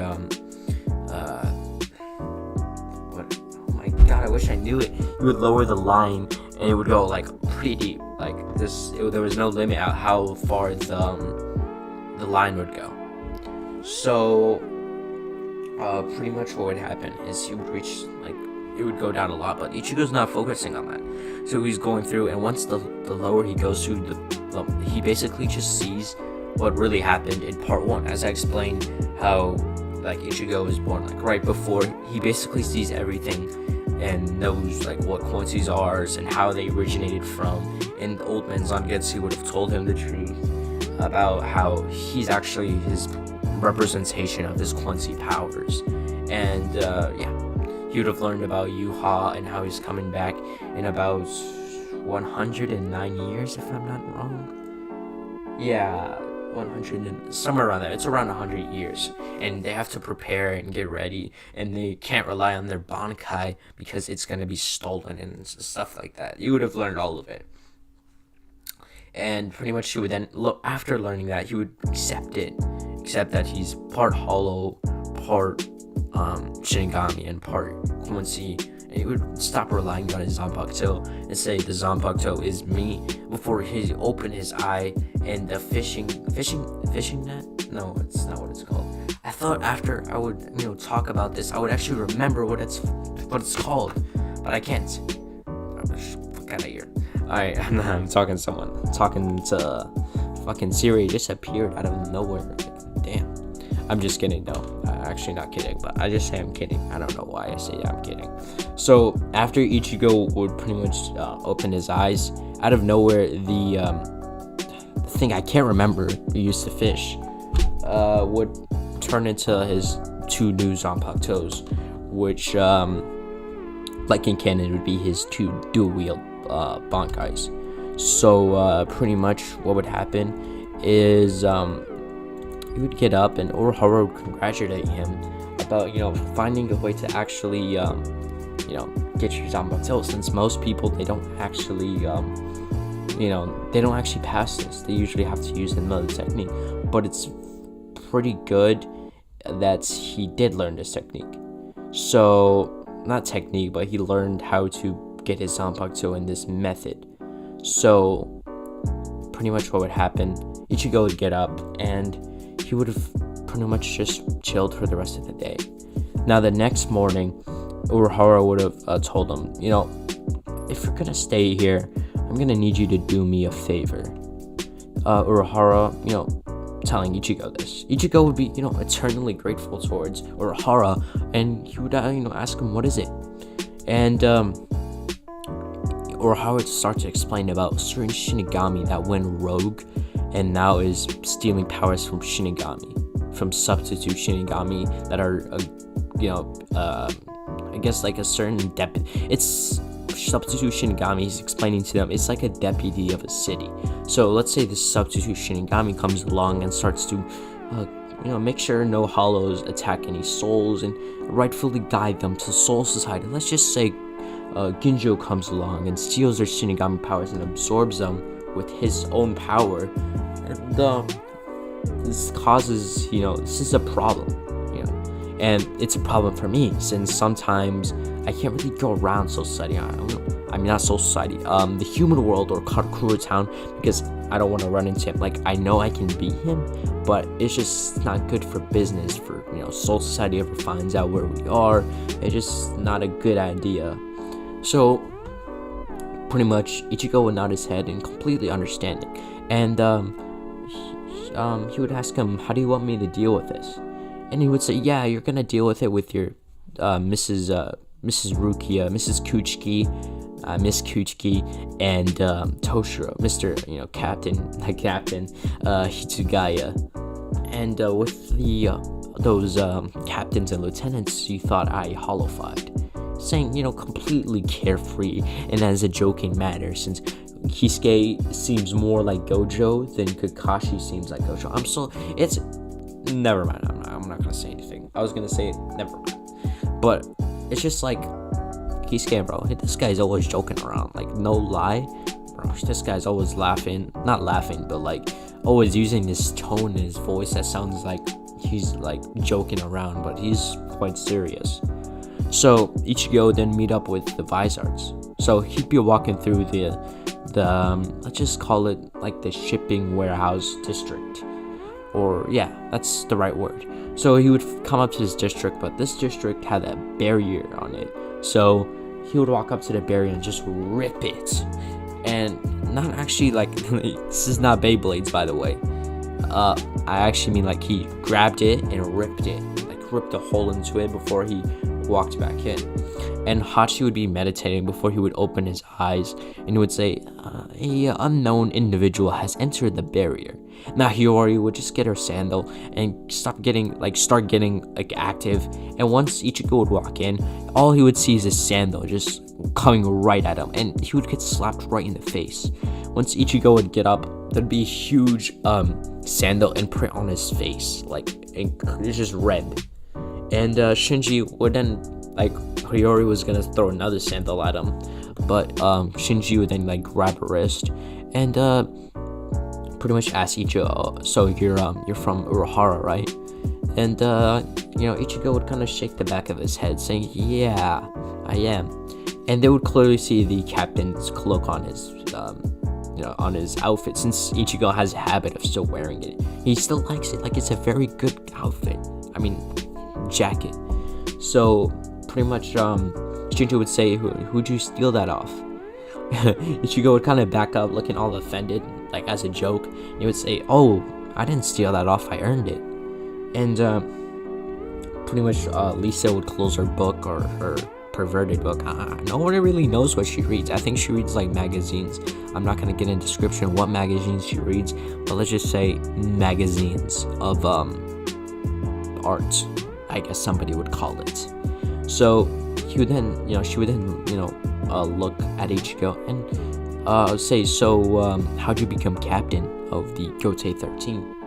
And pretty much Ichigo would explain that he started out in the academy, graduated in 1 year, and he would have reached in his pocket and shown the badge for that, or like a certain award for that, passing early, and they would have seen like that was legit. Then he says he joined the 11th squad for around maybe 10 years. Correct me if I'm wrong about the years though. And he would have occasionally, like a lot, fought Kenpachi. And everyone was pretty surprised at that. Kenpachi, there's a new Kenpachi? And pretty much he would explain, yeah, Kenpachi of Zaraki. So his name's Kenpachi Zaraki. Since when he was a kid, he fought Unohana, and he, let's just say in the stories, he wrecked her shit. And Yachiro Unohana was said to master 8,000 sword styles, and that guy beat her, and he had to limit himself during the fight just to beat her.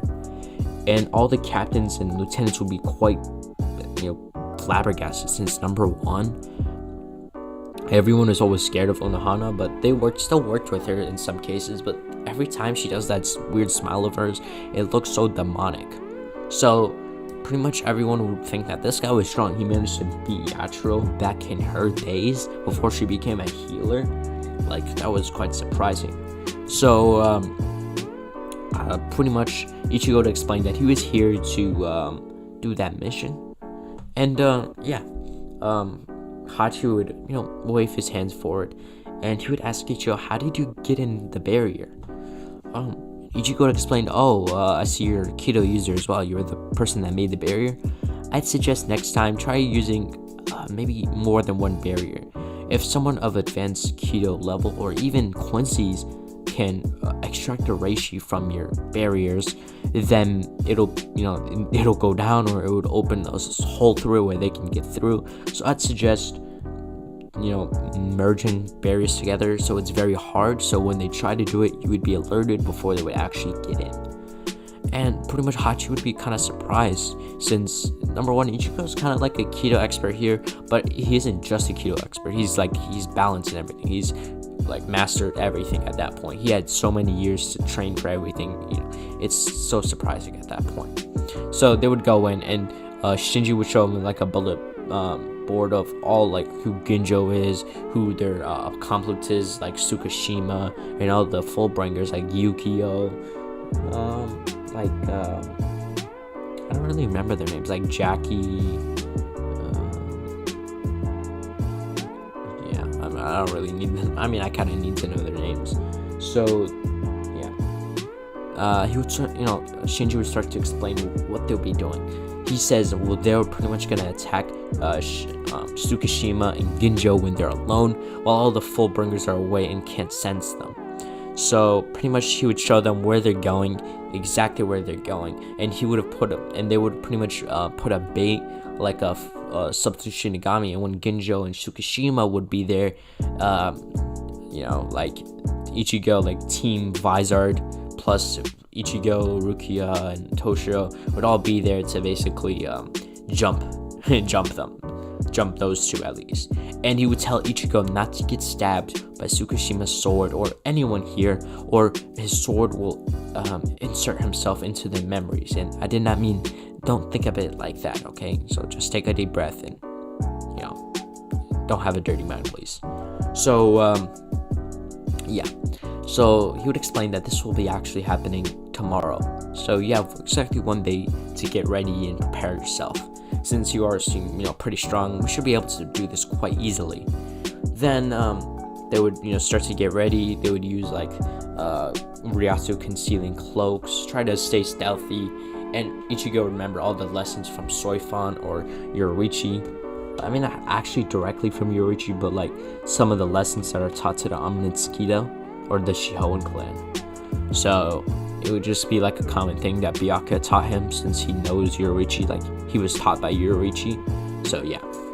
Now pretty much the next day, all every one of the Vizards and Ichigo, Rukia, and Toshiro would have their cloaks on, and they would have their swords, sheathed, and they would head out. Now pretty much Shinji would be having these goggles similar to the one that Renji had that searched for Ryatsu and sense it. So they pretty much put in Ginjo's and Tsukishima's Ryatsu so they can specifically just sense them. Now pretty much what would happen is they would see, they would sense him, and they would go and flash step onto the lights post and anywhere that they couldn't be seen. Now Ichigo would be looking at Ginjo, and he would sense his Ryatsu. He has a special type of power, almost as if, and then he would search really closely. He would see that for some reason Ginjo has the fragment of some divine power. Now if you guys don't know, Fullbringers have a fragment of the Soul King. So he would have seen this is way more powerful than Yamamoto himself, this divine power. This was actually, like I said, the piece of the Ryu, or the Soul King. And he would see that Tsukishima has it as well. So Shinji would then activate his Shikai, and he would, Ichigo and Rukia and Toshiro would run at them. Now Ichigo would quickly use his Bakudo number 61 on both of them, and Ginjo would look behind him, but it was actually in front of him. And then what would happen is Toshiro would awaken, like use his Bankai really quick, and then he would then use Hirosembi, compress it into his sword, and stab right through Tsukishima's chest. This would cause like a hole through his chest, and when he took it out, Tsukishima would literally be dying. Now Ginjo would be pretty mad. He would summon his sword, but he couldn't move. It would turn back into Reishi. After this, Ichigo would then walk up to him, grab his face before taking back all of the Ryatsu of the people he stole it from, and some Fullbringer Ryatsu, which will come in clutch later on if you don't know what I mean, guys. So after this, Ichigo's for some reason, like, he didn't mean to actually like take it. He just wanted to take it from Ginjo. So what happened is Ichigo's form would start changing, and he would have those fullbringer marks that he has in canon. So after this, he would get his dual wield blades, and he would use a Getsuga Jujisho to basically eliminate Ginjo. Now after this, the team would come together, and they would kind of do like a team handshake. Not actually, they just dabbed each other up. Nah, I'm just kidding. I don't know if they actually do that, but if they did, sure, why not? It's your imagination. So pretty much you would head out, and Ichigo, Rukia, and Toshiro would start to form friendships with the Vizards, and this will just be the beginning.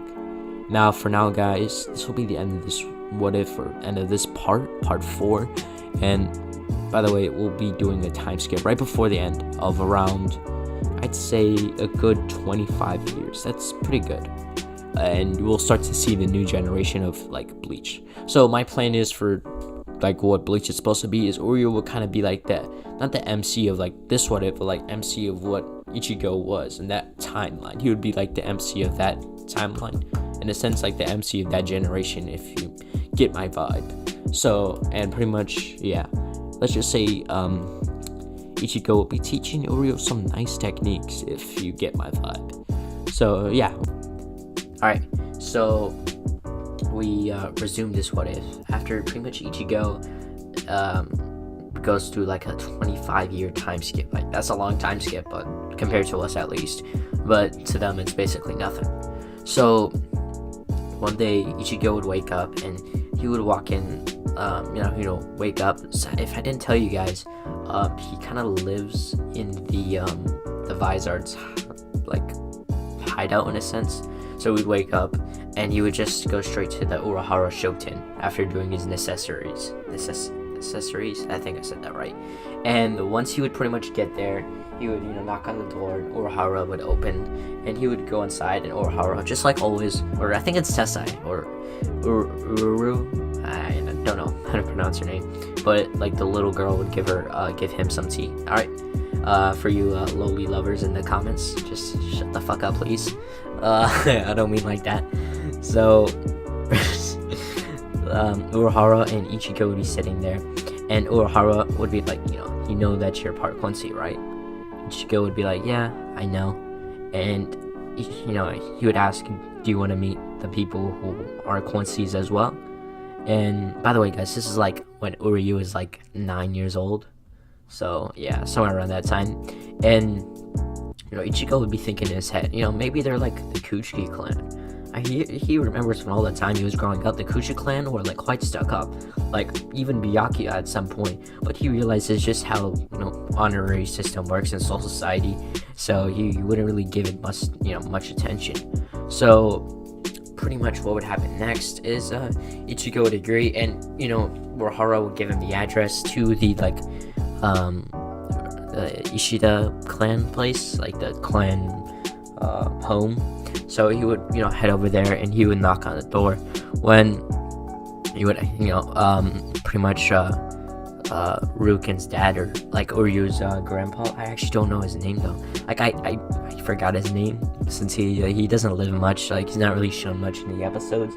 But he would answer the door, and he would see Ichigo, and Ichigo would introduce himself, Ichigo Kurosaki, and pretty much he would ask, are you a Quincy? And Ichigo responds, yeah, in some way I am.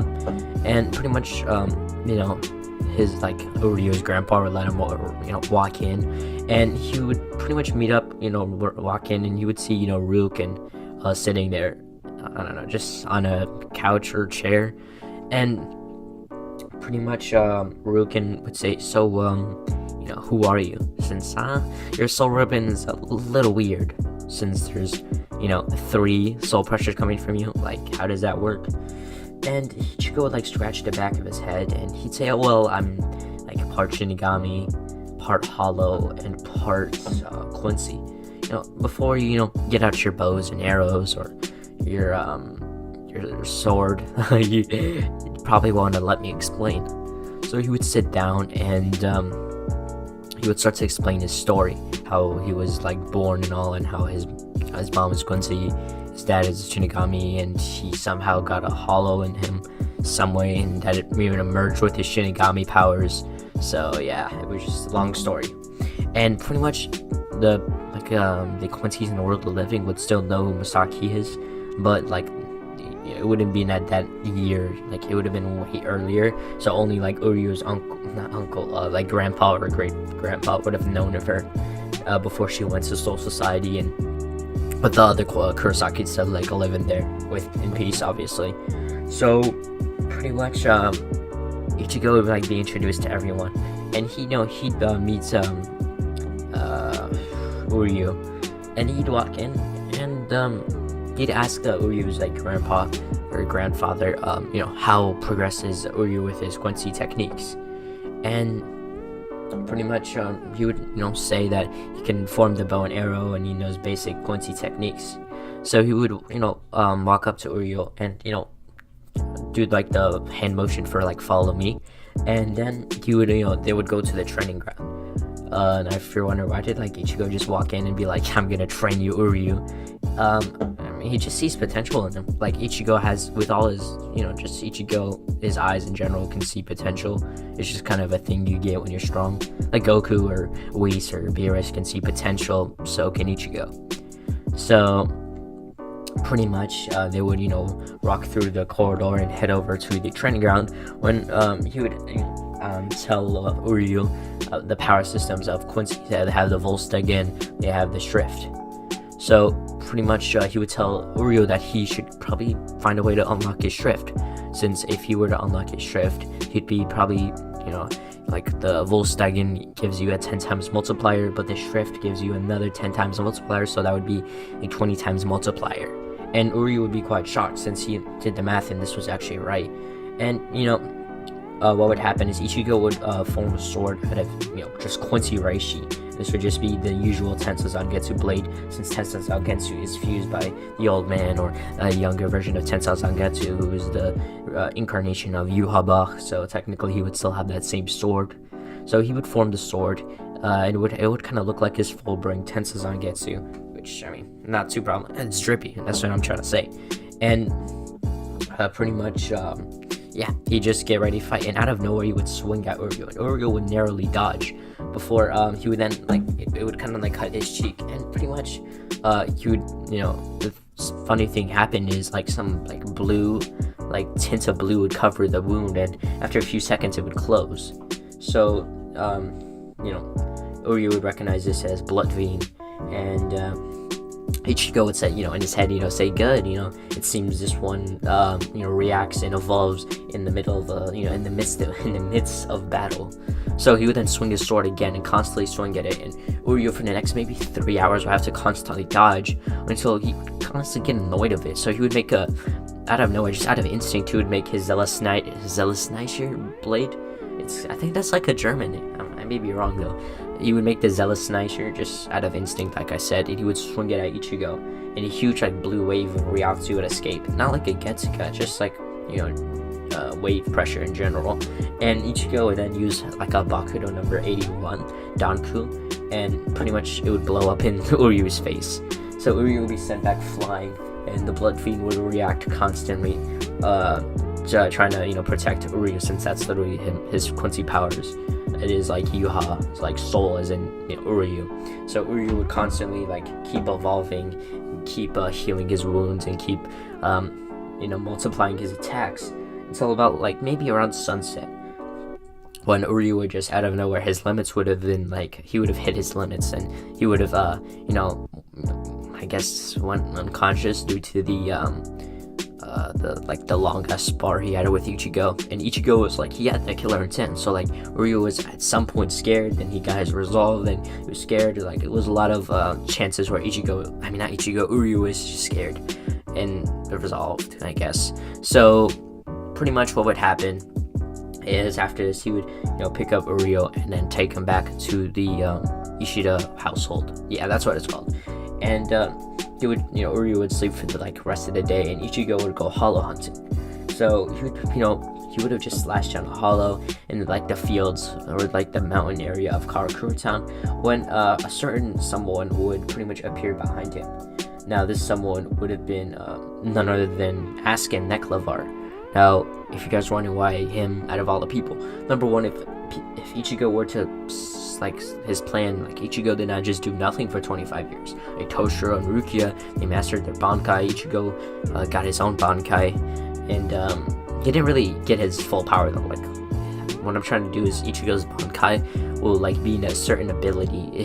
In a fight, Ichigo would constantly evolve, and this evolution would be spiked by 10 every time he would evolve. So at each time he would evolve, the multiplier would, multiply by 10 constantly until he was stronger or still, like, equal to his opponent. It was like the Hokyoku with the evolution process, but on hacks. Not on hacks, but like on steroids. So Askin would appear, like, behind Ichigo, and he would try to throw a poison ball at him, since that's his power, death stealing. And Ichigo would use, Danku before, like a invisible or transparent shield would appear behind or between the poison ball and Ichigo, and the poison ball would come in contact with it, and it would like stick onto the wall before it would just start to melt it, and until the wall would crack into tiny little pieces of purplish glass due to the poison's effect. So what would happen next is Ichigo would then summon his two Zanpakuto, his dual-wield Bankais, before putting them sideways or like diagonal to each other before doing a Getsuga Jujutsu, and there would be like a cross beam of light would escape from his blade and would go right towards Askin. Now Askin would get hit by the technique, and he would just use his death stealing to make a antidote to his attack. And so since Askin Levi has immunity to energy attacks, but he would still get injured by it, so he would heal himself using Bullet Vein, and Ichigo would be kind of annoyed at this. So he would then raise his sword towards Askin before merging his swords together, making his Shikai just stronger. Now, in the manga, this is literally called Bankai, but in my opinion, I don't think Ichigo actually uses Bankai. So Ichigo would put his swords together and go to split, Askin in half, and this would actually happen.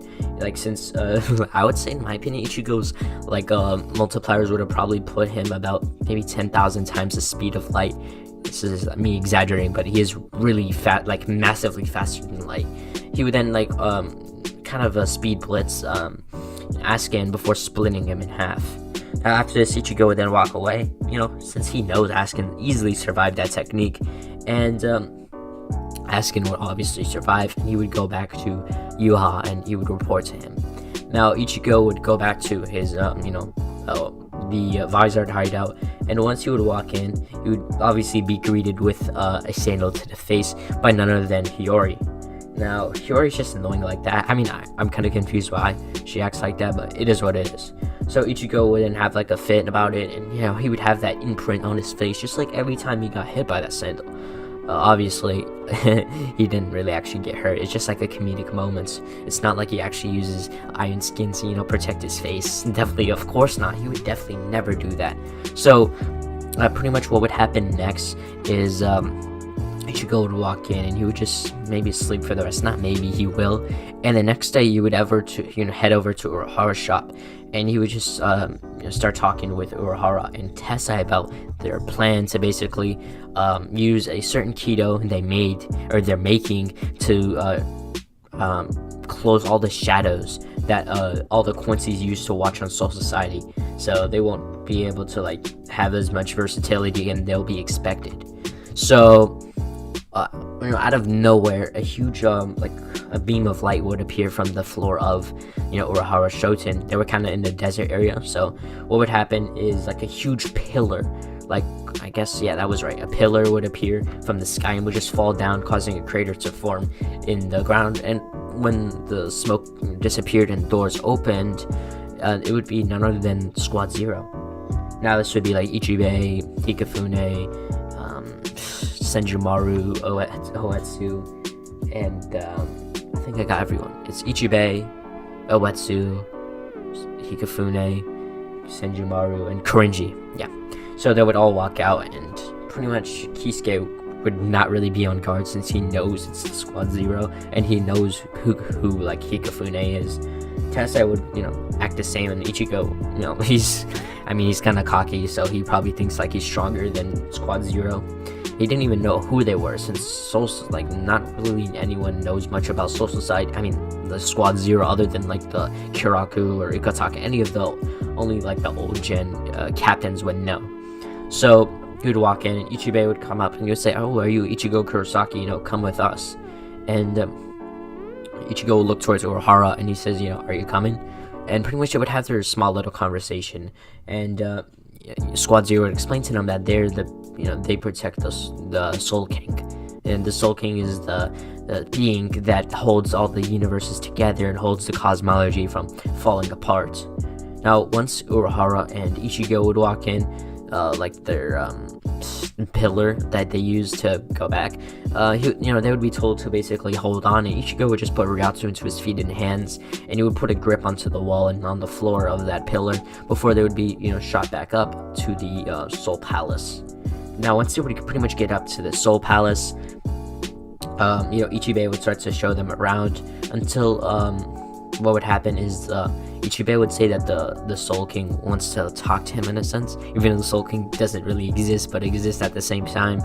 It was interesting. So after Ichigo and Urahara would eat some of Hikafune's like food, which replenished all of the Ryatsu, I think that's the point of it, which is why she was like appointed into Squad Zero, so they would get launched over into Kirinji to get in one of their tubs, like his hot tubs. And he surprisingly, Ichigo did not really need any of his protection. So did Urahara, since Urahara got the idea of the hot tub from Kirinji from when he was a kid. Kukaku, Tessai, and Yoruichi visited the Soul Palace when they were kids, and pretty much using Kukaku's cannon, they pretty much went up there, but it was forbidden. So pretty much Ichibei took the Oken from her, which is why she doesn't have her arm anymore. So that's just the consequences, I guess. But hey, the good thing is Ichigo is now there, and he's gonna get stronger, hopefully. So yeah, it is what it is. By the way, that part I mentioned about Urahara learning about the Kirinji's baths, I just made that up. It's a pretty good theory though. So Ichigo would then walk into like the main palace. It's just clearly shown to be like in the middle, and once he would walk in, he would feel this strong presence in like the middle room. So he'd walk in, and Ichibei would be there to welcome him, but Ichibei would tell him that he can't really go into the same room as the Ryu, since the Ryu only specifically asked for him.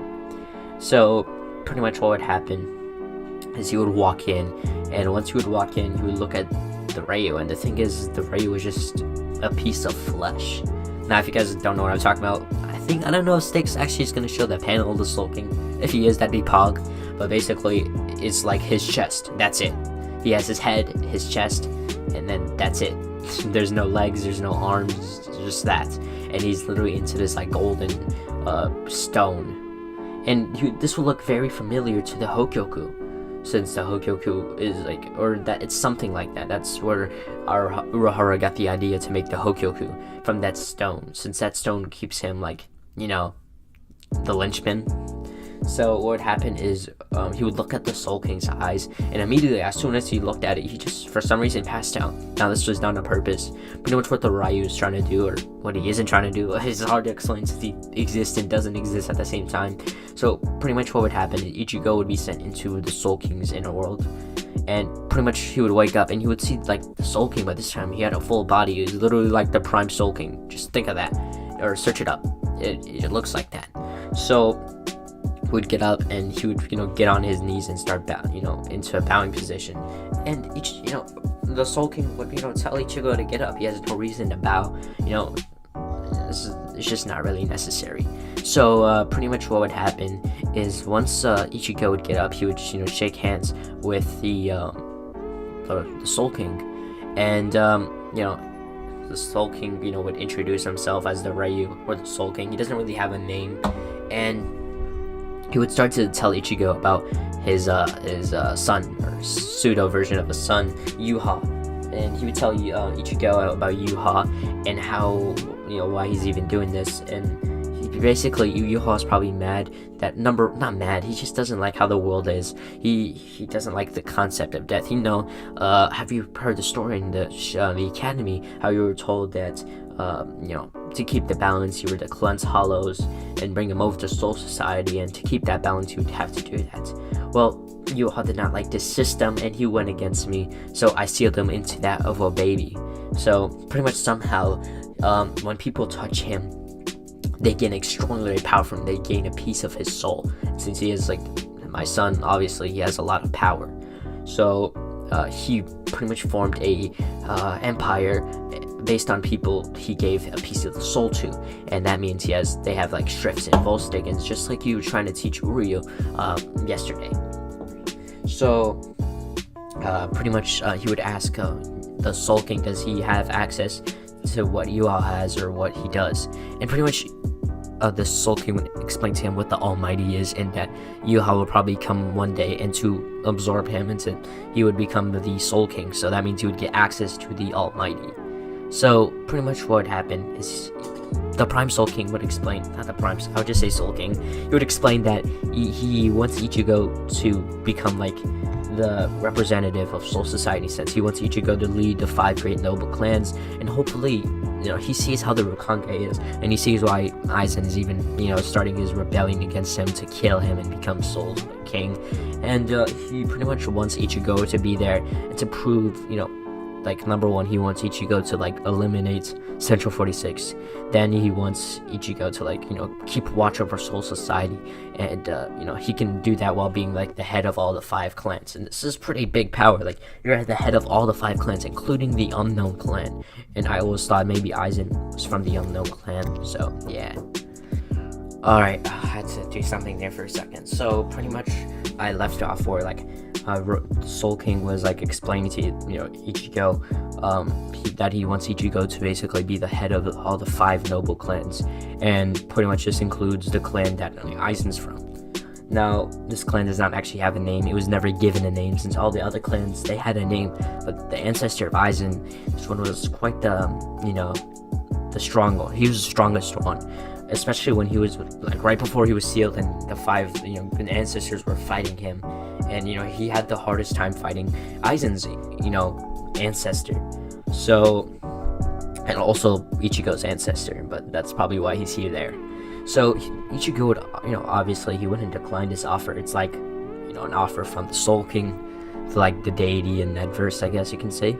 So he would he would be given like a Hayori. Now this Hayori has the Oken in it, and pretty much Ichigo will like have the Oken placed in him, so he'll be like a Squad Zero member, but in Soul Society in a sense. So he'll become like a Squad Zero, but not officially. So pretty much Ichigo would walk out and he would head back to the world of the living. Now once he would pretty much get there, he'd be told that pretty much once he would get there, Urahara would be there with like a grim look, and pretty much Ichigo would be told that Rukia was taken like by Soul Society to be executed for treason, and for some reason they targeted just her, not just Toshiro, who is also treason, or the Vizards. And pretty much Urahara knew this, since he did put the Hokyoku in Rukia just like in canon. So yeah, Aizen probably wanted the Hokyoku. So Urahara would explain to Ichigo exactly this, and he wants Ichigo to go back to Soul Society. You can save Rukia and I can get my Hokyoku back. It's a win-win, right?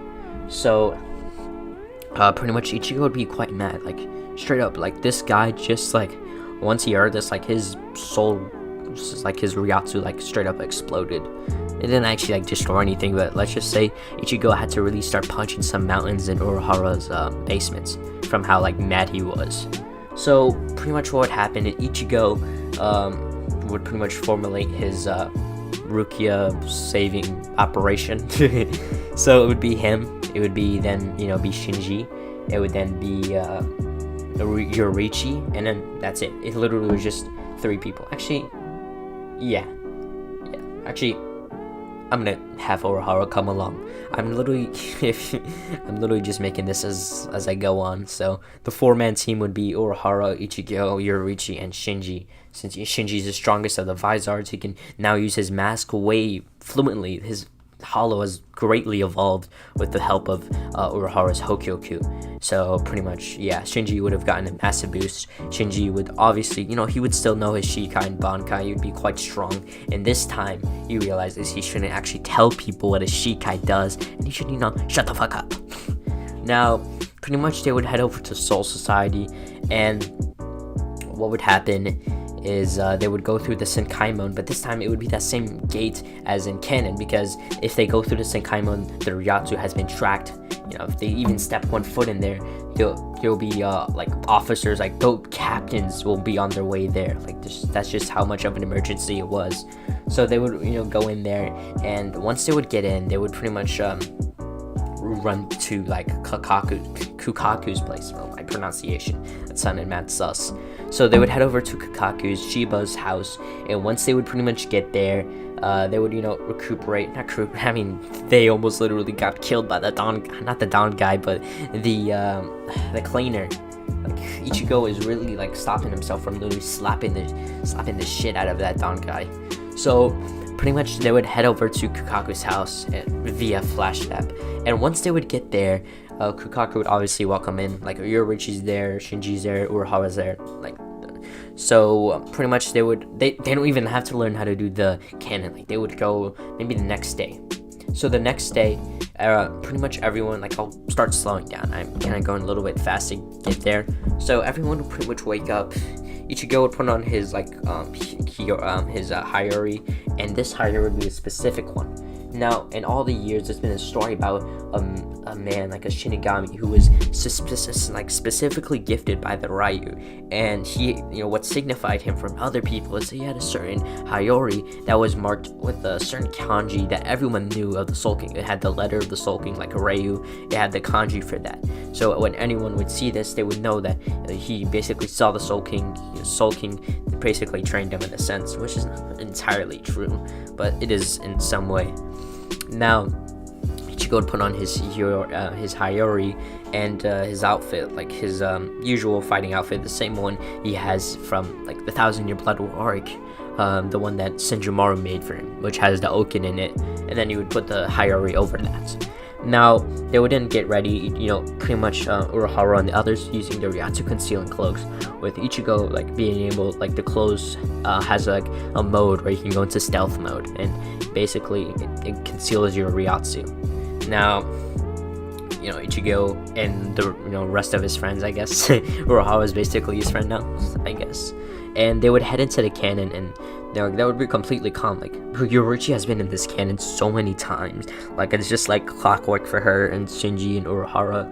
And Ichigo would walk in, he would take a few deep breaths, but this is nothing like how he was taken to Soul Palace, so he's definitely ready. Now, once, the cannon will be shot off.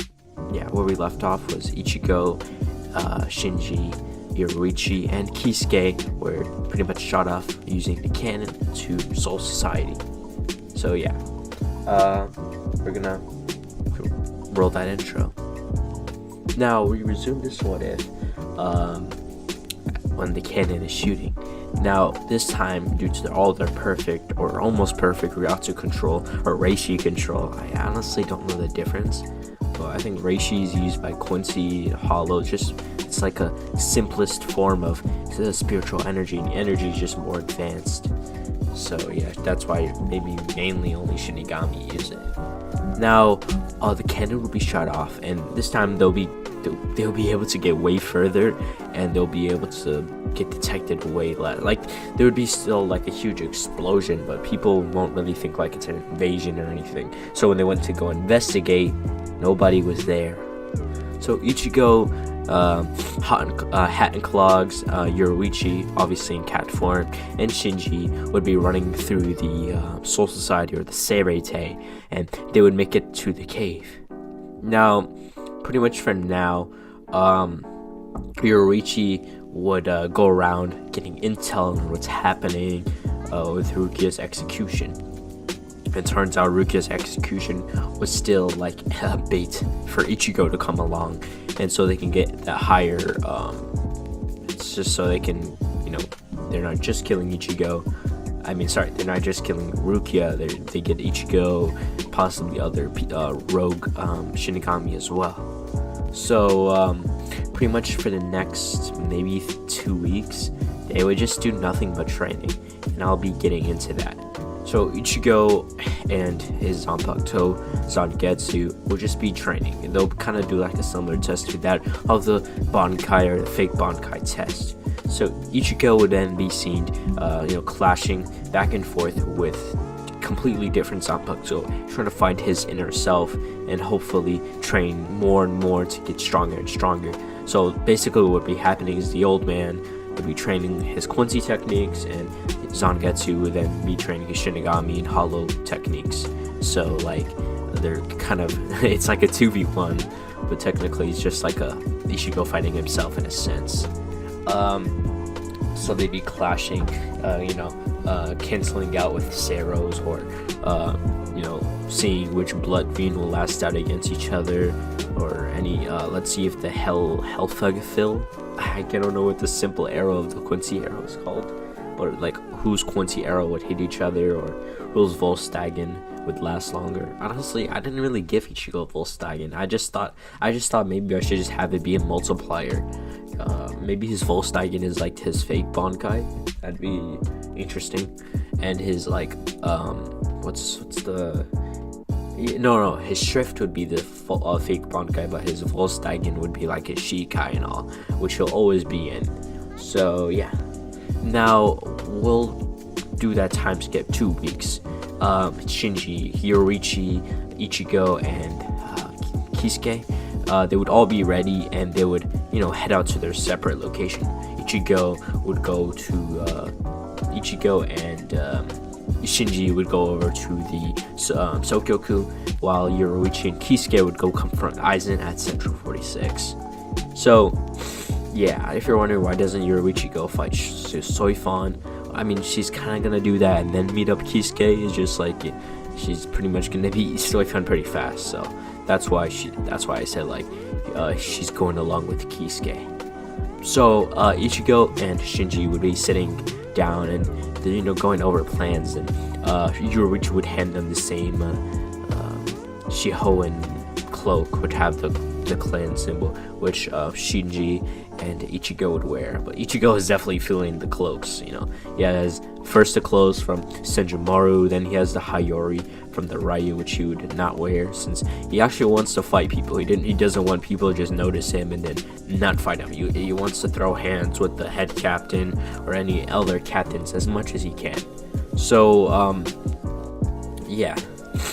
Now, once Ichigo and Shinji would pretty much get to the Sokyoku, they then see the Sokyoku bird going down to, conclude its execution, and Ichigo would pretty much Shunpo / Hira, I don't know the flash trap for Quincy's, but the Quincy flash trap and Sonido, kind of a mixed technique, and he would appear in front of the Sokyoku before just palming it. Now, using his Quincy kind of semi-hollow side, he would use their like absorption before he would absorb it into like reishi or pure reishi, before he would then throw it towards the sky, causing a huge explosion to erupt, almost like clearing the sky.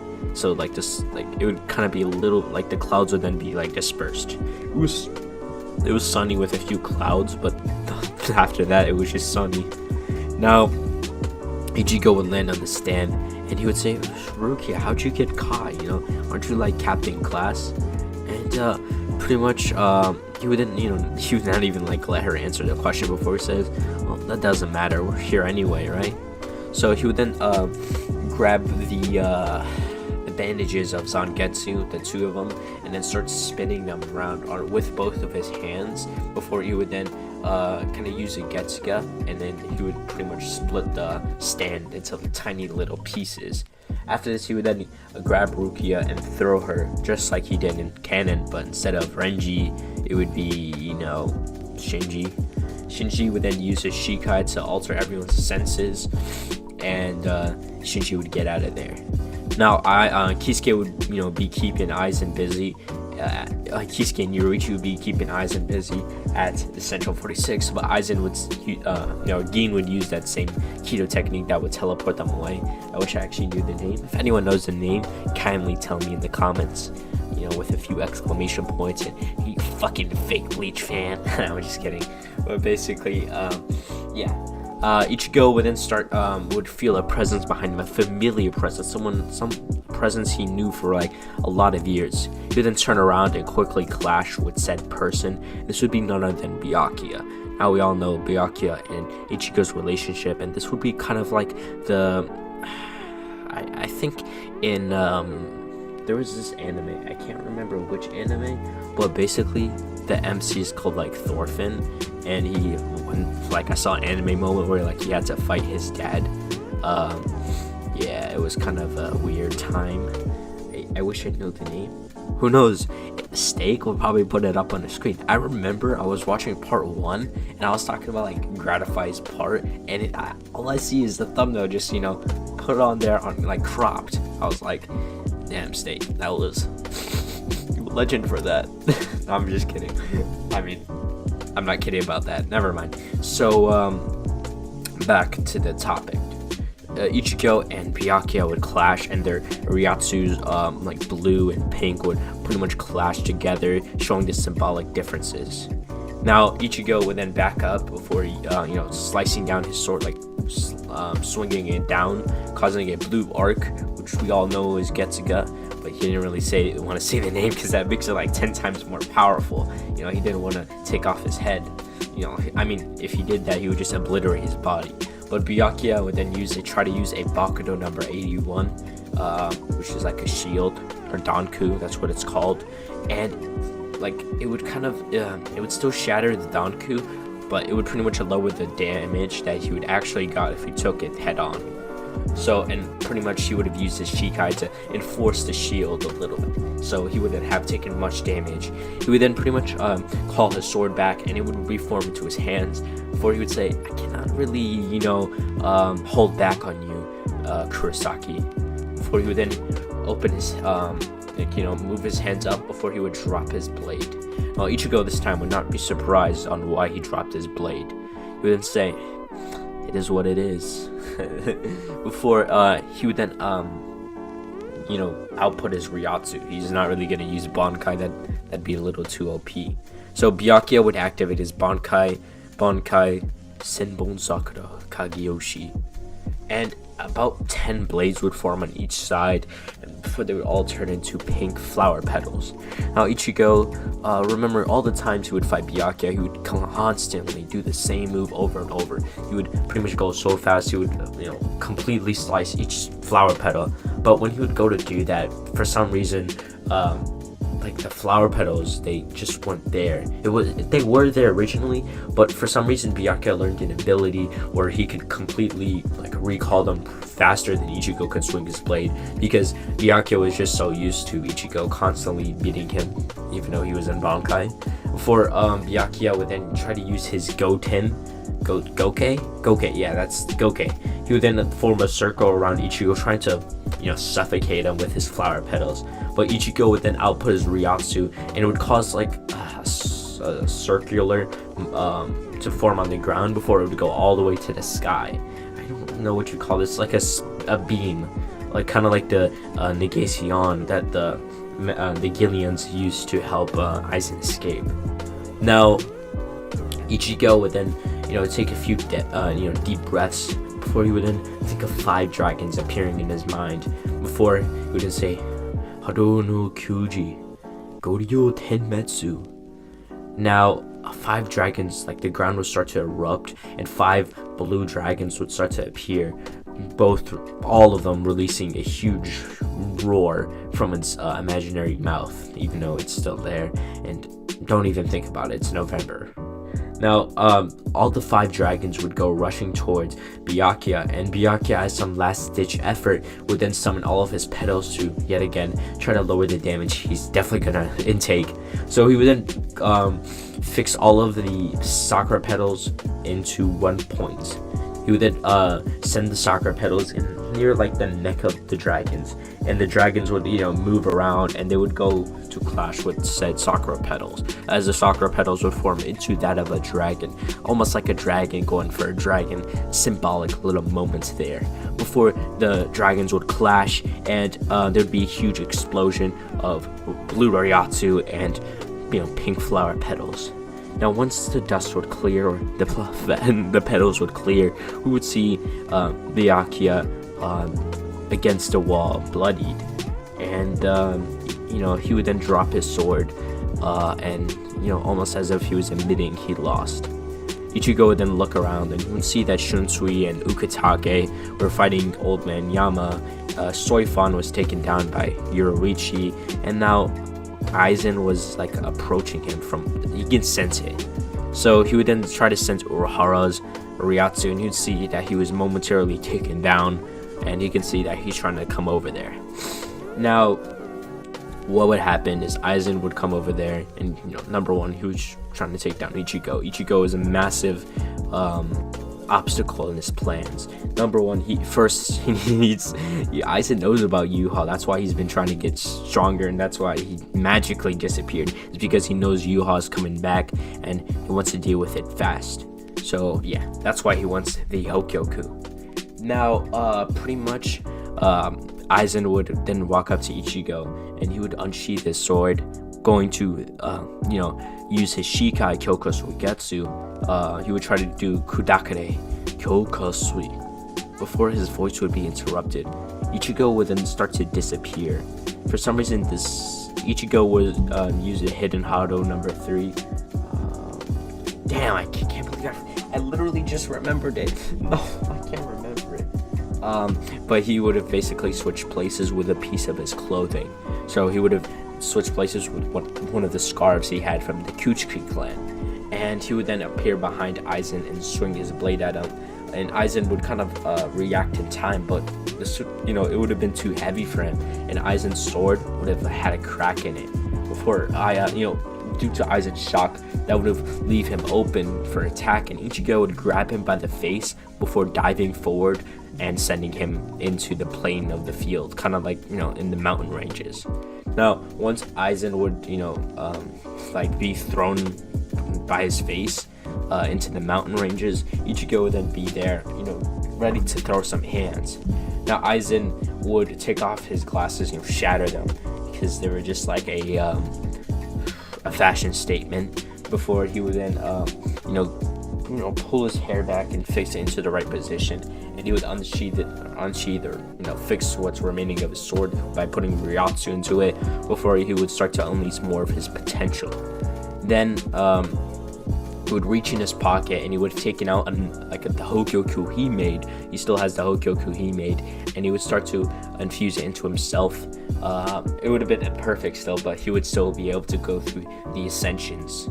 Now, he would infuse it into himself, and they would start to fight. Now, Ichigo would then use his Getsuga Jujutsu, and a huge cross beam of light would escape, and it would go right for Aizen. Aizen would try to use his Ryatsu to completely make a Bakudo number 81, which would be way stronger than Byakuya's, which got destroyed by a Getsuga. So this would have completely blocked the technique.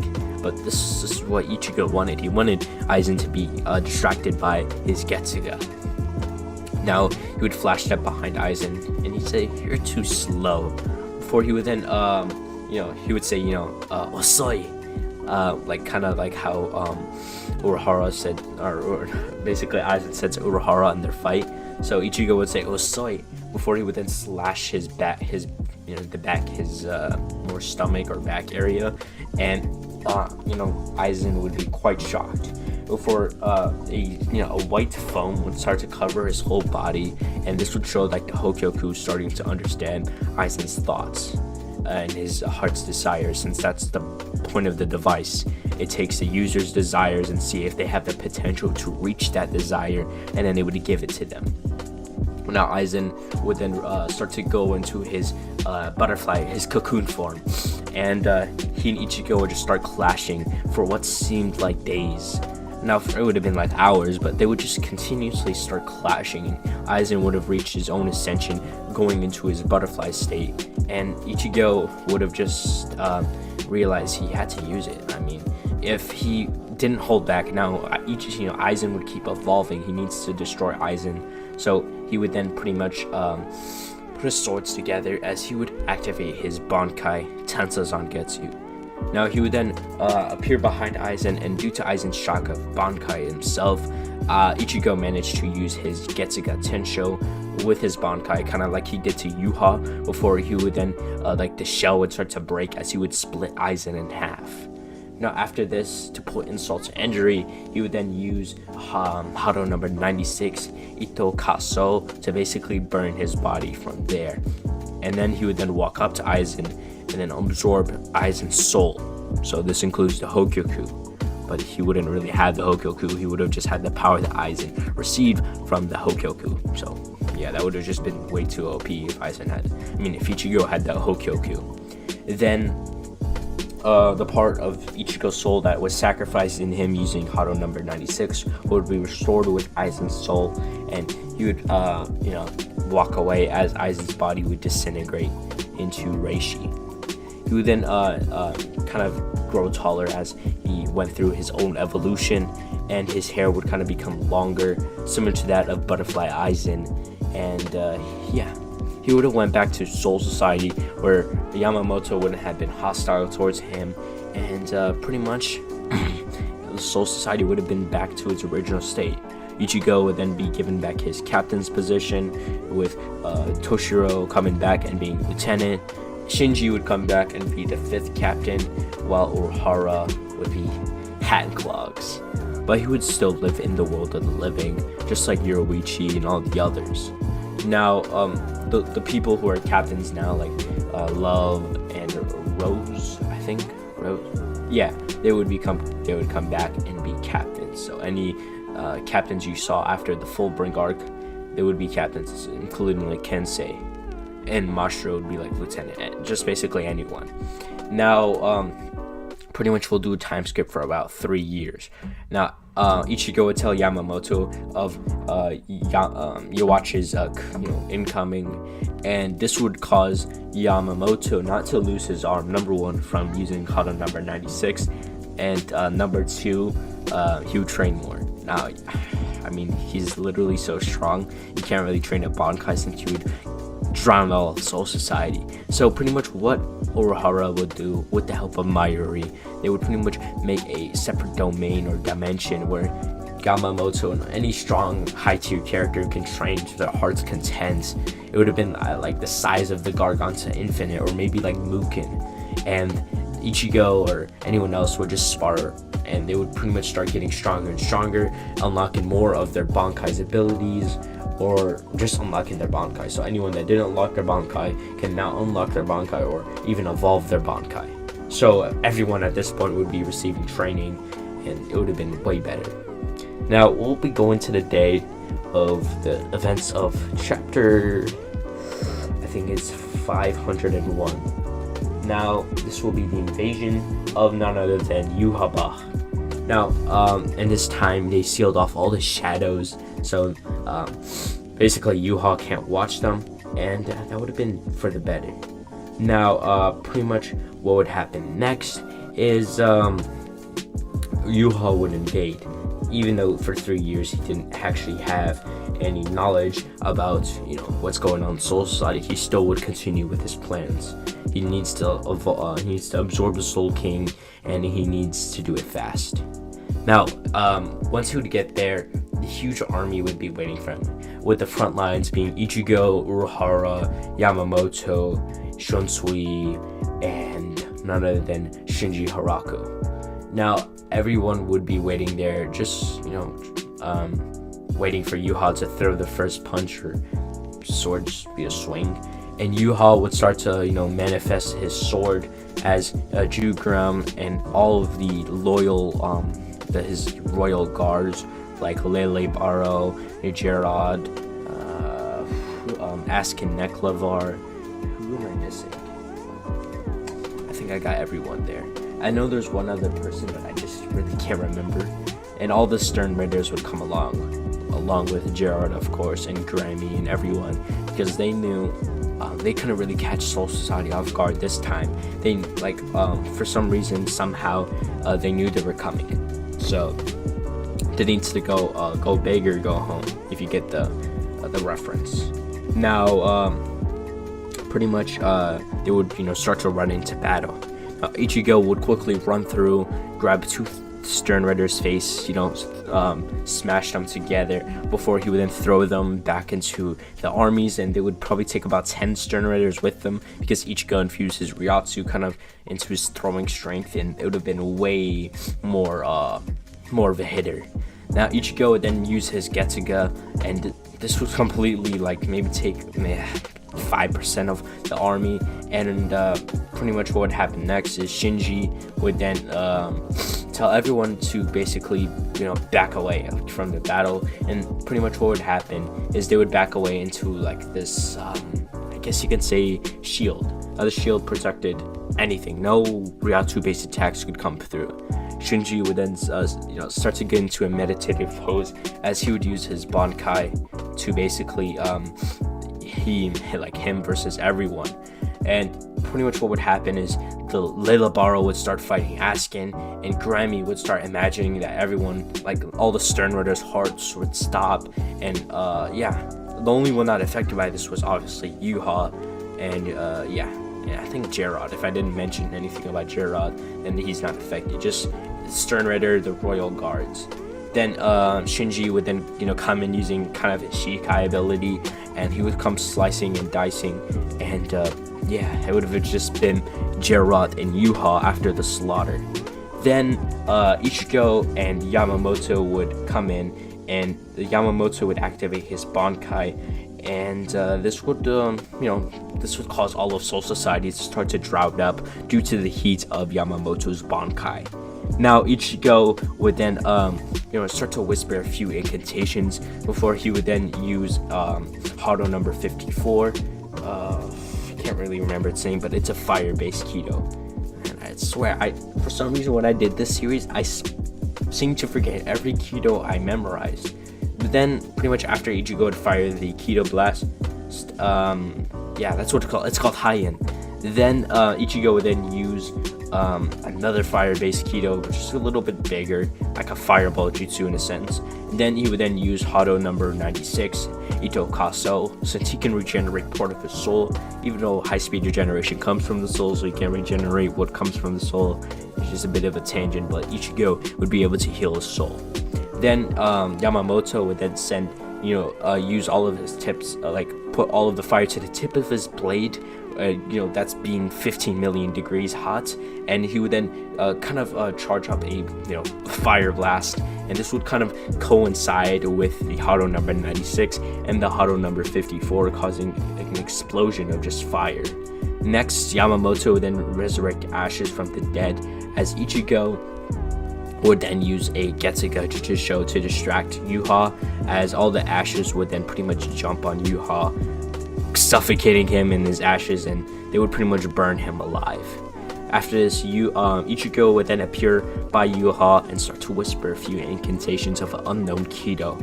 After this, red bars of light would start appearing on Yhwach, as he would suddenly be sealed. But for some reason, this was the clone of Yhwach. If you guys don't know, there was a Stern Raider who could clone himself, and this was the clone of Yhwach, obviously.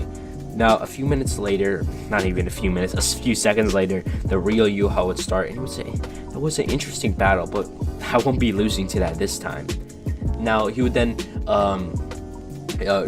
summon his Quincy sword, as he would appear by, Yamamoto, as he would split him in half, killing him the same way he did in canon.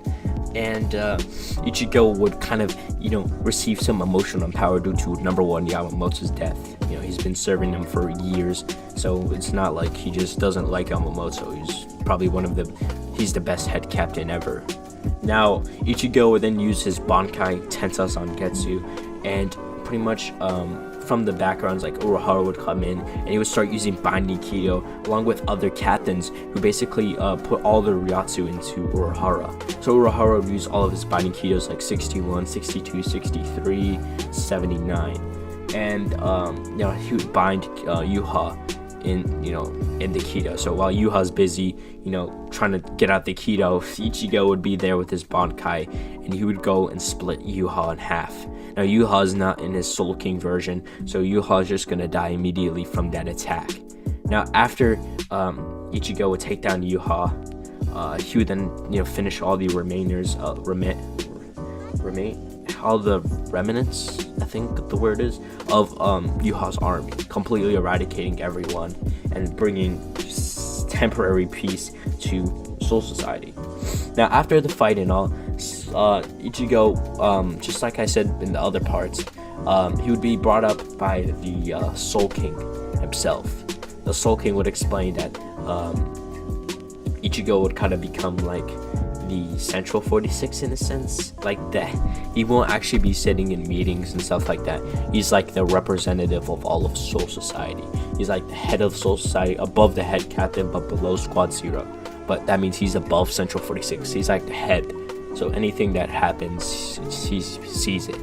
It's kind of hard to say this. He's like the satrap of, if you guys know what satrap is, it's like governor. He's like the governor of Soul Society, if you get my vibe. Now, pretty much Ichigo would be named the head of the Kuchi clan, and Byakuya would obviously, lay down his hairpins and his scarf, as he would, stop being the head of the clan, but he would still carry some of the respect, though. He would continue his duty as the captain of Squad 6, while Ichigo would kind of become, the honor of Soul Society. So, yeah, that'll be the end of Ichigo's royal journey. I hope you really liked this series, and yeah, I know I did. It really got me creative and all. Like, I couldn't really think of anything else. So yeah, without further ado, guys, have a good day. And yeah, we hope y'all did enjoy this movie / all parts type of situation. And yeah, I would once again like to thank Unbound for doing all that, and I would also like to give a shout out to our channel members who help the channel sustain itself, and so on and so forth. So without further ado, this has been your boy Six and Unbound. Peace. 1, 2, 3, let's go!